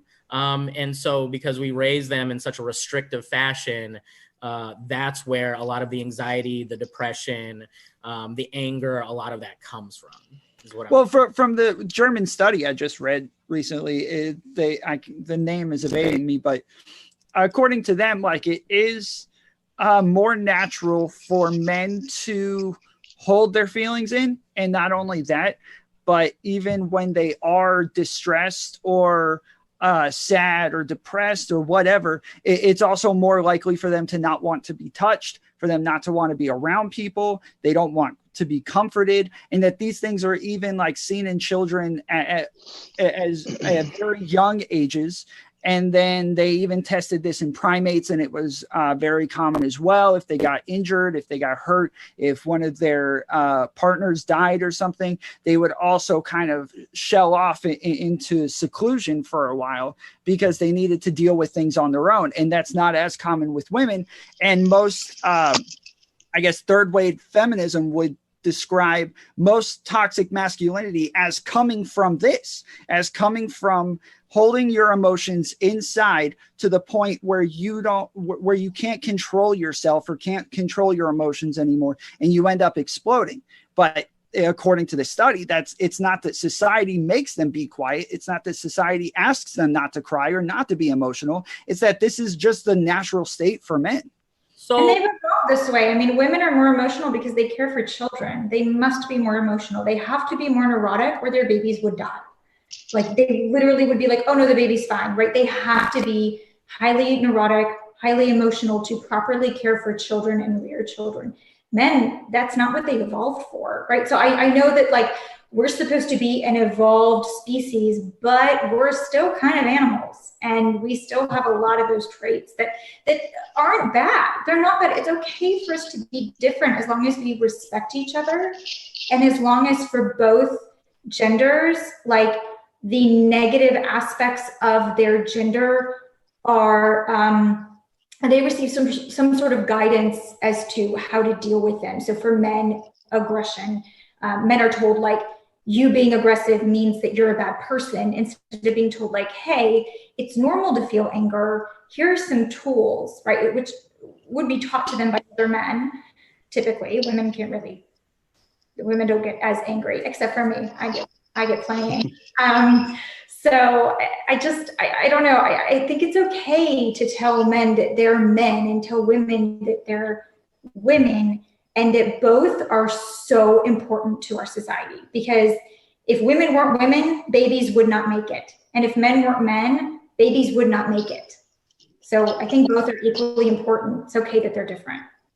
I actually agree with both of you. And I think when we're talking about, evolution of society, I think it's gotten to a point where we've out evolved ourselves, and as far as our brains and our thinking are concerned. Our bodies and our instincts and our hormone have not updated to the rate that our brains have, as far as how we see things. So I think that's the difference there. I know our brains want everything to be fair, but biologically it's not possible. Yeah, and I think what I'm sort of talking about, and I appreciate you kind of quoting some of those studies, Tom, but you also have to look like evolutionary wise, even the expressions of emotions in babies, right? When you look at child psychology, gender-wise, boy babies emote more than girl babies do. They actually do demand more. They cry more statistically. They express pain more. They actually express what their needs are a lot more than even babies and infants do. And I think the issue when you look at that over time, when a lot of these studies that are being done are on like toddlers and things like that, we see that stringent gender dynamics start to take hold in children as young as like 3-4 years old, right? Like when you have an awareness of yourself, gender dynamics creep up. And I think my argument is that it's not that we can't say that how people express gender and gender is on a continuum and all these other things. And maybe we can teach men these are like traditional masculine characteristics and teach women that these are traditionally feminist, or characteristics that are entrenched in like what feminism is, or to be feminine. But my argument is that I don't know that we do enough good job, especially with young men, to kind of say that it is on a continuum. And we need to probably be doing a much better job showing various forms of masculinity to young men to allow them to have space to grow and involved with and define their masculinity in the ways that they want, to lessen some of those statistics that we know about, like substance use and abuse, lethal forms of suicide, heightened levels of anxiety and heart issues, other things that are associated with men's health that I think are directly attributable to how we box men in society to be a specific way. I have a question. Because I feel like we're actually unboxing men more than ever, and these things are getting worse. Do you think that maybe, I don't want to say boxing them in, right? Because that sounds so gross. I think it's okay for men to cry. I think all that's fine. But do you think maybe men are going to do a little bit better with a little bit more definition? They have historically. It seems that as we have erased those lines, or not erased them, but blurred them, things have gotten worse for men.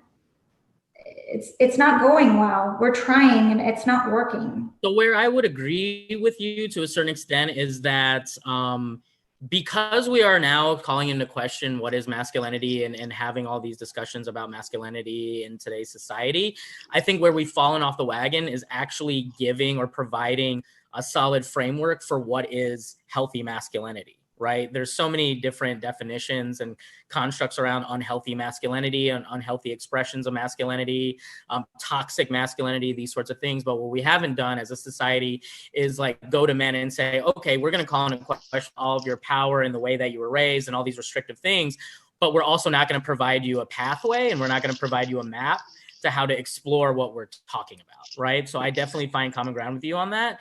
And that's why I hold the job I have doing masculinity work, is to provide folks a framework to call into question some of the ways that they're raised, to just at least question it, right? Like question how you were raised, what's your relationship with masculinity, how did you develop that relationship, how does that relationship impact not just yourself, but other people romantically or interpersonally or whatever it may be. let's call that into question, examine that. And also, how do we teach you to live as authentically as you can, so you're not trying to uphold some unrealistic standard of what it means to be a man in today's society? So let's like explore that, give you room to explore that, and let's like talk about what a roadmap could look like. Right, and maybe let's talk about how like, depending on where you fall, which I think for most men, falling quite masculine is quite natural. And I actually think we've made those people very insecure. And I think maybe talking about the interactions between men and women and how they complement each other and why they're so important, I think would be helpful for both genders, because I'm finding, you know, we're sort of early on in this third wave feminism thing, but I have a feeling we're gonna learn that women aren't really that happy not having children, and women aren't really that happy trying to be men. And I think that men trying not to be men doesn't make them happy either. So at some point, maybe we can just say like, hey, whatever you are, as long as you are not physically or sexually hurting other people, that's okay. And you should find somebody who compliments you, because they're okay too. Like, I really actually want to be as open on this as possible. I think actually the boys who are the most masculine right now are probably suffering the most, because like you said, they're being told that their masculinity is toxic because those extremely masculine men are the ones who are beating their wives and sexually assaulting women. And they're like, but I don't do that stuff. Are you saying I'm going to, just because like I'm a dude's dude? Like, I don't think that's fair. Like, bad people sexually assault people. Bad people physically harm people. I don't think it is exclusive to men and women. Yes, it's much more common on the male side. Men are more aggressive. This is to be expected. But would you, go ahead, sorry, go ahead. No, it's okay. I'm done.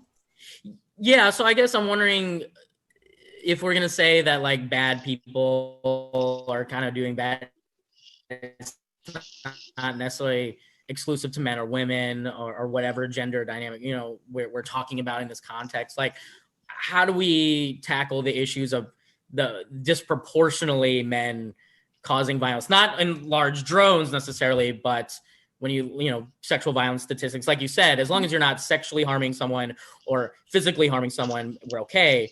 But when predominantly, when that is happening, it is occurring from men. Not saying women don't engage in that, or people on the gender spectrum other people don't engage in this. But when you look at the predispositions, or not the predispositions, but when you look at the predominance, right, of these instances of violence, and they're coming from people that identify as men or masculine, what do we say about that? Is that not a curious thing? Is that not? And I don't think we can necessarily just chalk it up to, well, men are naturally more aggressive, because being naturally more aggressive doesn't mean that you have to carry that into violence, right? So I agree, but I will say that you are more aggressive, and there are fewer in certain communities, in certain areas, especially, and in our society now, like, if your parents get divorced, the vast majority of the time you go live with your mom. Nobody even like questions what's the right thing for you based on, maybe you're a boy, maybe you're an aggressive boy, maybe you need like a dad to fucking be afraid of, right? Like, nobody talks about that.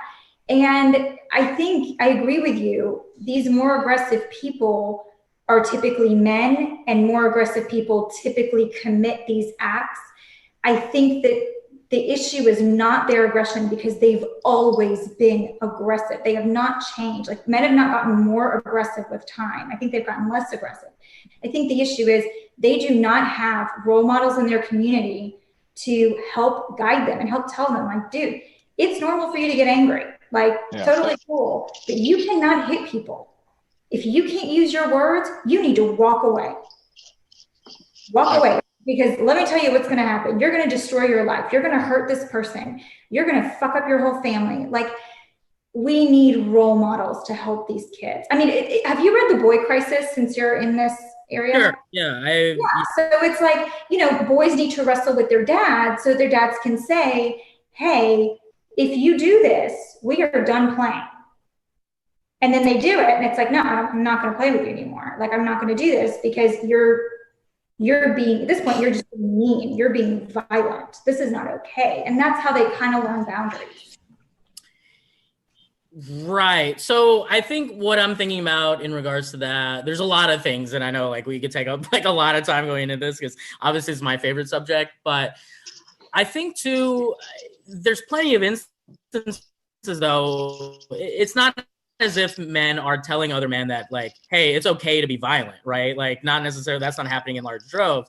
I mean, there's plenty of men from traditionally nuclear families that are committing acts of violence against people. I think to your point, yes, like we do need better role models and stuff like that. But I'm saying like, I don't think necessarily that the role model issue in of itself explains what's sort of going on with the violence, like gender-based violence, right? Because I don't think that there's large droves of people, if you like broke down statistics, that it's like men from like single parent households that are doing this, or men that don't have any positive masculine role models in their lives, that, you know, they're not committing violence. I think like there's something inherent of how we teach underlying values around what masculinity is that has to do with like almost a right to be able to like control, you know, gender dynamics, or to make it more like acceptable to be violent toward women. Well, I think that there's something about masculinity with that. I don't think that it actually,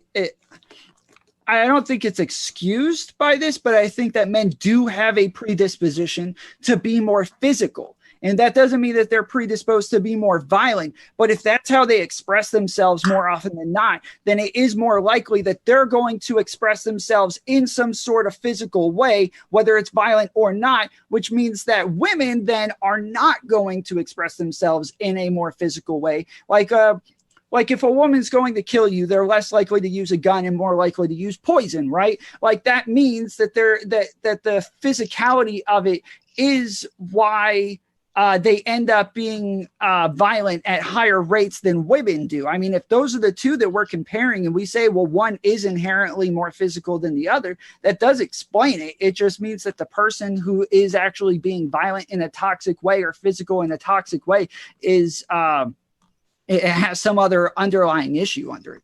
Well, it's just like the suicide rate, right? More women attempt suicide, but more men die from suicide because they're more physical, they're more aggressive.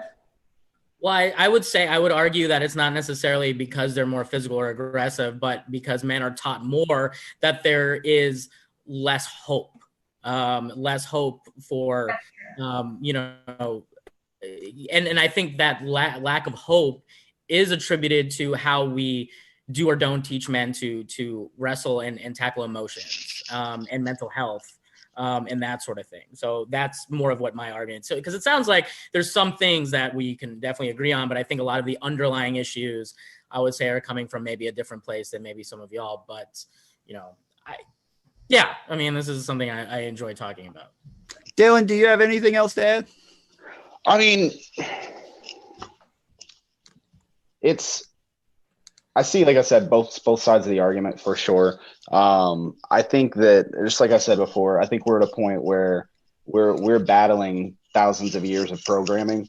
Our bodies, especially as males, we're used to, you know, being out and about, hunting, running, lifting heavy stuff, like bringing, you know, carcasses back to the village, like that kind of thing. So when we don't have that outlet, even as an adult, I mean, you go to adult males, it's sometimes hard to work out that aggression. That's why they preach, you know, fitness, not only as a cure to cure anxiety, but, you know, that restlessness and any angst and, you know, anger that you have.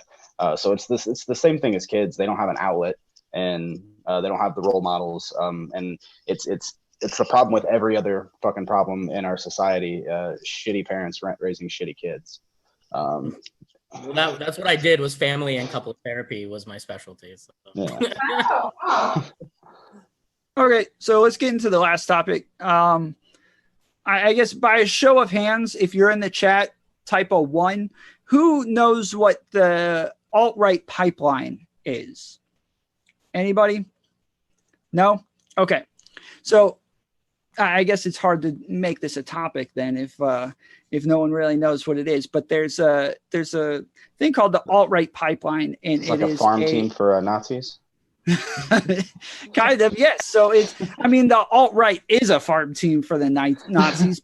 But the pipe journey to Nazism. That's what it is. Yes, this is the journey to the alt-right, and so there's this level of of different people online that will eventually take you down this path of further and further extremism. And it kind of, if you can get them to just think this one thing, then maybe you can get them to believe this as well. And then you can get them to believe this as well. And it just goes farther and farther until you're kind of immersed in this idea of the alt-right. I mean, lots of their propaganda is very simple. It's not, it's white nationalist stuff at its heart. But they say oh, we don't hate Black people or we don't hate anybody of color. We just think that it's best if we have our own country. Like Africa is their own country for for Black people, and the Middle East has their own people, and Asia has its own people. Why isn't there a place for white people? Why can't America be that place? That is at its heart what their idea is, and that is what they're fighting for. And so people like to just hate on the alt-right. They don't get a seat at the table. They're not allowed to say anything. If you say something remotely close to an alt-right dog whistle on Twitter or something like that, you're going to be blocked by 1,000 people. And I personally, as somebody who's on the right, I'm more susceptible to these things. And I've kind of made my way down it before, and I never really buying into it, but maybe exploring it and seeing well, is there any real truth to this at all?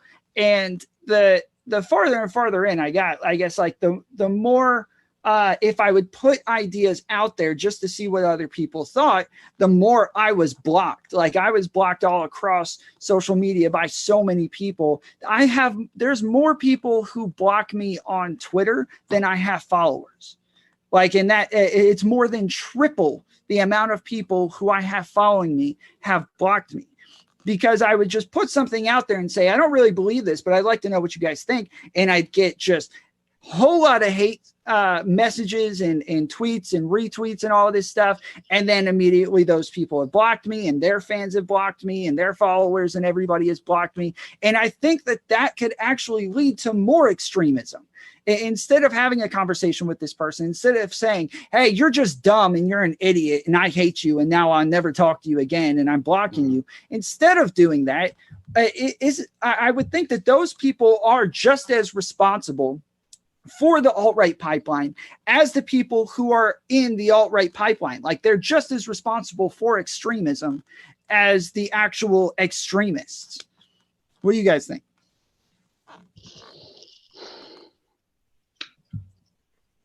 Not everybody at once.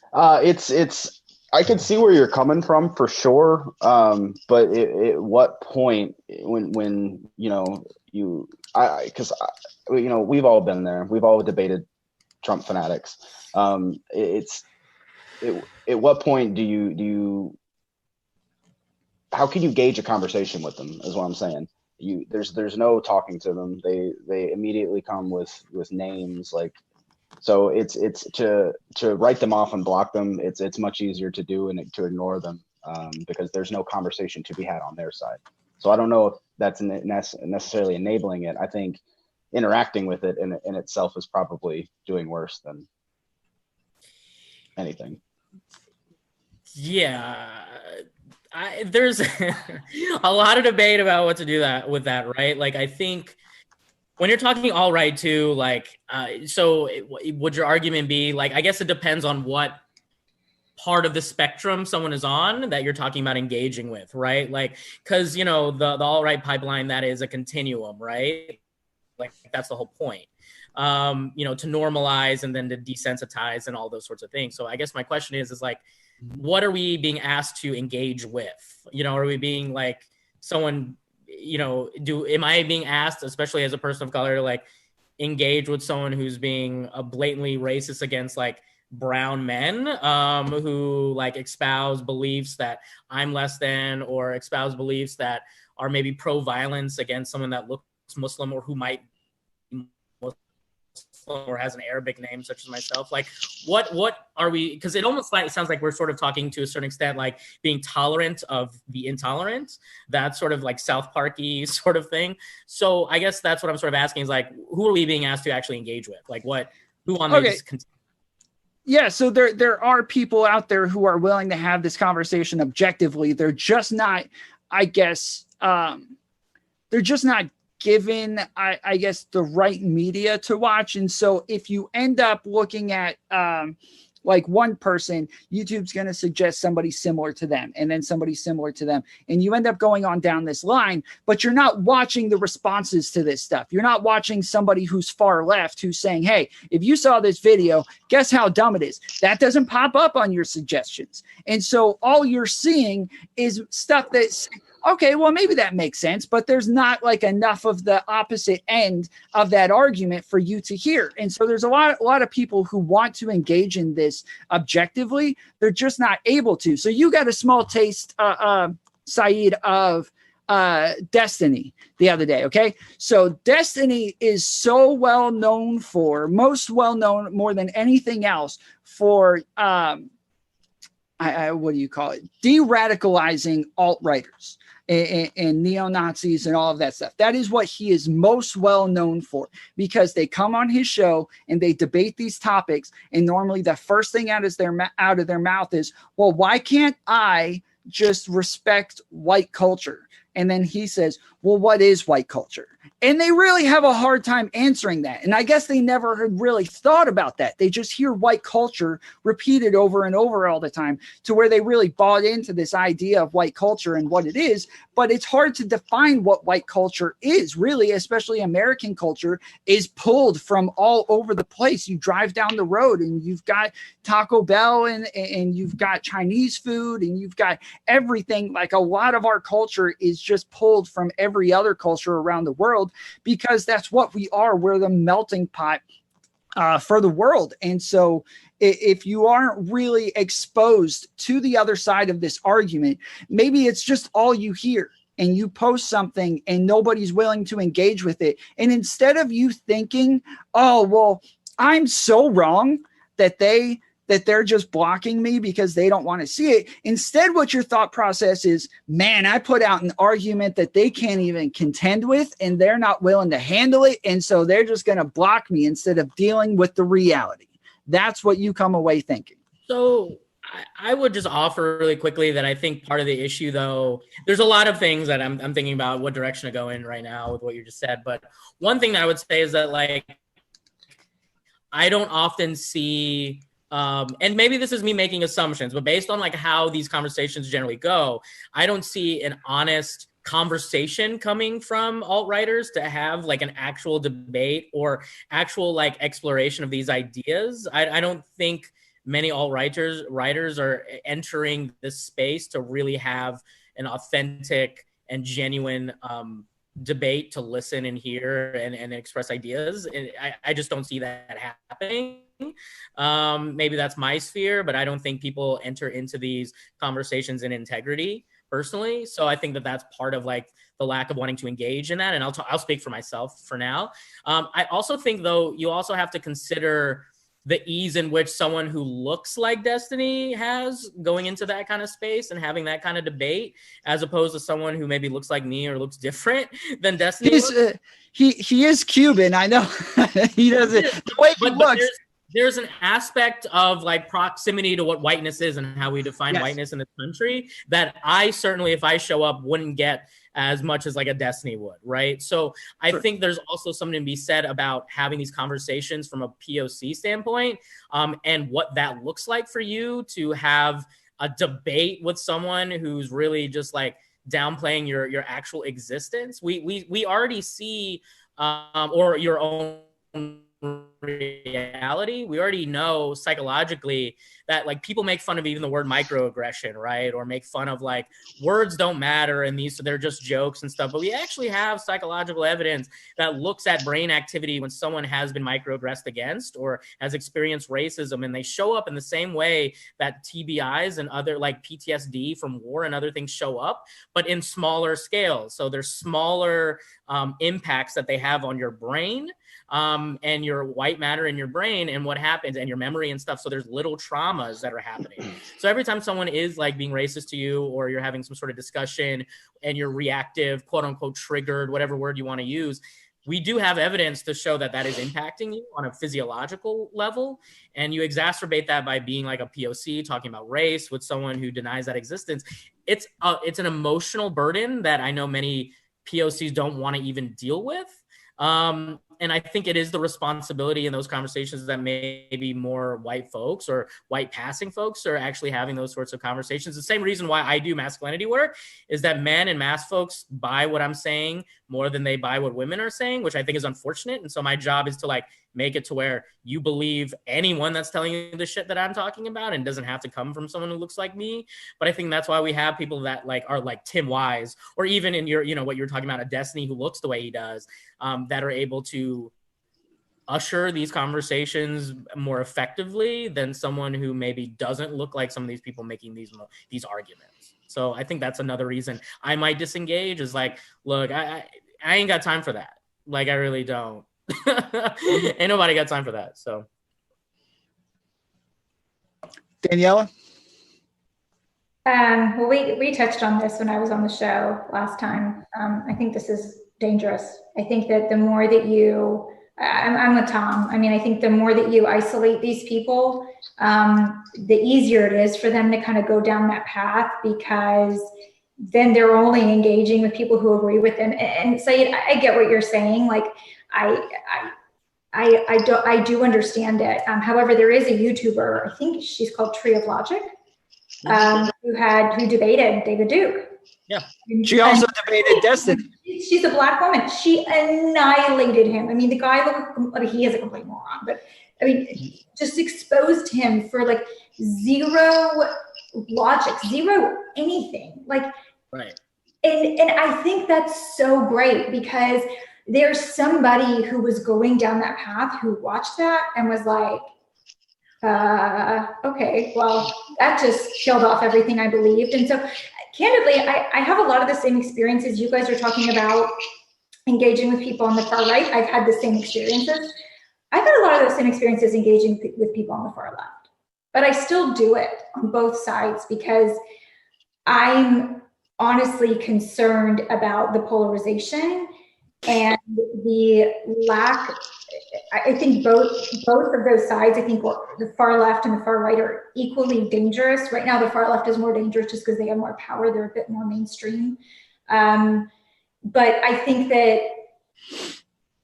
both sides are equally dangerous and have very dangerous ideas that need to be debated and debunked as much as possible, as often as possible, and in as much light as possible. I think that's really important to the future of our country.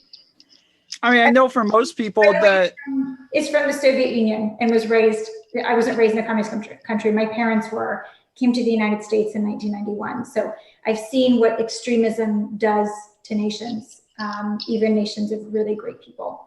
And so I have a real problem with both sides. Dyllan, what do you think? I mean, yeah, it's extreme. I agree. Extremism is on both sides, and it's definitely getting out of hand, and one side pushes the other. I mean, I necessarily wouldn't agree that the left is more dangerous, at least in my opinion. I think all their extremists are still on the fringe, where I believe the right-wing extremists are, and especially since we're talking about the alt-right pipeline, I think that's a lot more prevalent, a real danger. There was real people marching, saluting Nazi signs, wearing swastikas, preaching blood and soil. So I think that's the real and present danger. And I think for a lot of them, and even, that debate with David Duke, did that really change his mind? He lost, and it might change other people's mind, but they're set in their ways. And I see a lot of my friends, they start out with like, and I've physically seen it, it starts out slow, like conspiracy theory stuff. And then now they're full on Trump supporters, and I can't even have a conversation with them. Anything that I say, they say it's fake news. It's such a hard conversation to have. So what I would say too quickly is like that it was great, with Trio Logic and to watch people do those sorts of things. But people don't even realize, especially white folks, I don't think realize the amount of like emotional burden and toll that takes on people, especially women of color, to do that labor in that way. But at the same time, like, whose responsibility is it? Like, is it this Black woman's responsibility to have to debate her own reality and her own existence to these white folks? Or like, is it the responsibility of like parenting or societies that you engage in to actually engage with people that are different than you, not just online, but in person? Because to a certain extent, I don't know how societal changes will happen given more time with the internet and that sort of thing. But to this point, we still see that instances of a racial bias, like when you look at IAT, like testing and stuff, like implicit bias testing and stuff like that, you see when people have more direct communication and more in-person communication with people that are different than them, especially racially, that is a big contributor to lessening these instances of like racism and these sorts of things, right? But we're also all sitting behind a computer screen having these conversations in many echo chambers, and we're like, it's great that this Black woman can have these debates with these folks, but like, we can talk about being a melting pot all we want, but we're still a very segregated country. We still self-segregate so much. And I think that that's something too that, these conversations are having online is great, but like, is that encouraging you to actually like, I don't know, have other friends that look different than you, or like experience cultures that are different than yours? And like, is that encouraging you to go out and be more educated? I don't know if that's being accomplished. Again, like, that's also the thing that you're talking about, is like having these debates. That's what our society is too, is like, if we're going to call these things debates, I don't think debates are inherently supposed to like bring people together. I think they keep everything very rational, very like argumentative, very like point for point, and we're erasing sort of human connection from that. But this is also therapy, psychology speak maybe coming out. But like, I also don't see those debates really eliciting like emotional reaction, like, or emotional change for people, because it can't just be like, this idea is bad, and now I see based on this debate this idea is bad. I think you have to like really feel the impact of some of these arguments, especially when you're talking about like race. That wasn't the case for me. I mean, I know that on the left, the idea of the market of ideas is this big meme and joke, but in reality, that really worked for me. I mean, I was able, as I kind of was isolated to these few people that I'm seeing and then I'm being suggested on YouTube, that it looks like that's everybody. If that's all that's being suggested to me and everybody that I click on is saying the same thing, then it looks like it's literally everybody who believes this thing, and that it is just mainstream media that is the minority that believes a very odd thing. And so if you're going to say that, well, it probably is the responsibility of society to have these conversations, and Black and people of color are also a part of this society, then I would think that it's also their responsibility, as well as white people's and everybody's, to make sure that we do form society in the way that we want to, and that we do kind of put out this market of ideas and let the best ideas win, because I don't think that all ideas are actually being heard. I don't think that all people are willing to engage with these things, and therefore the people who are isolated off to themselves are going to stay that way. They're going to stay on their island, and they're not going to have anybody come over to teach them English. Yeah, I agree. Yeah, I agree. I don't think we should be isolated. I think that that's what we definitely saw under, last administration, is like, when you're not in power, you go to where you can feel more power, right? And YouTube, that was the advent of like right-wing YouTube, right? Was, I think, attributed to the changes that we're having societally. I think like, if people, whenever someone enters in integrity, I think, and in conversation with me, I'm open to that. I think I've just had less experiences with people, especially in the alt-right and, Trump supporters in particular, that, it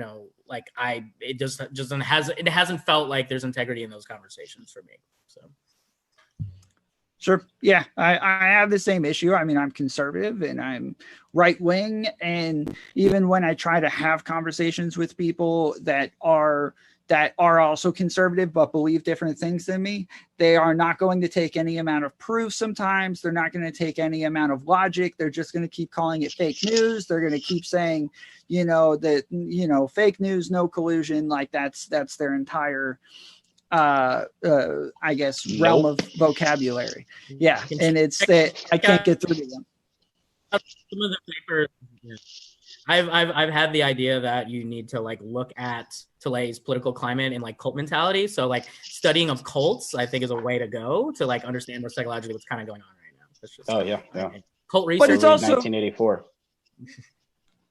But it's also tribal. Like it's very tribal. A lot of us just enjoy. We have different cultures inside of the United States, and a lot of it does happen to be based on the color of your skin and I guess, in wherever your original lines tie to, or whatever country they tie to, and you end up, forming groups with people that is very tribal. And I think you have to reach outside of that in order to, and this is very easy for somebody who's white to say, to where most of the country is the same color as me, but I think that everybody has to try to reach outside of that and find people to talk to.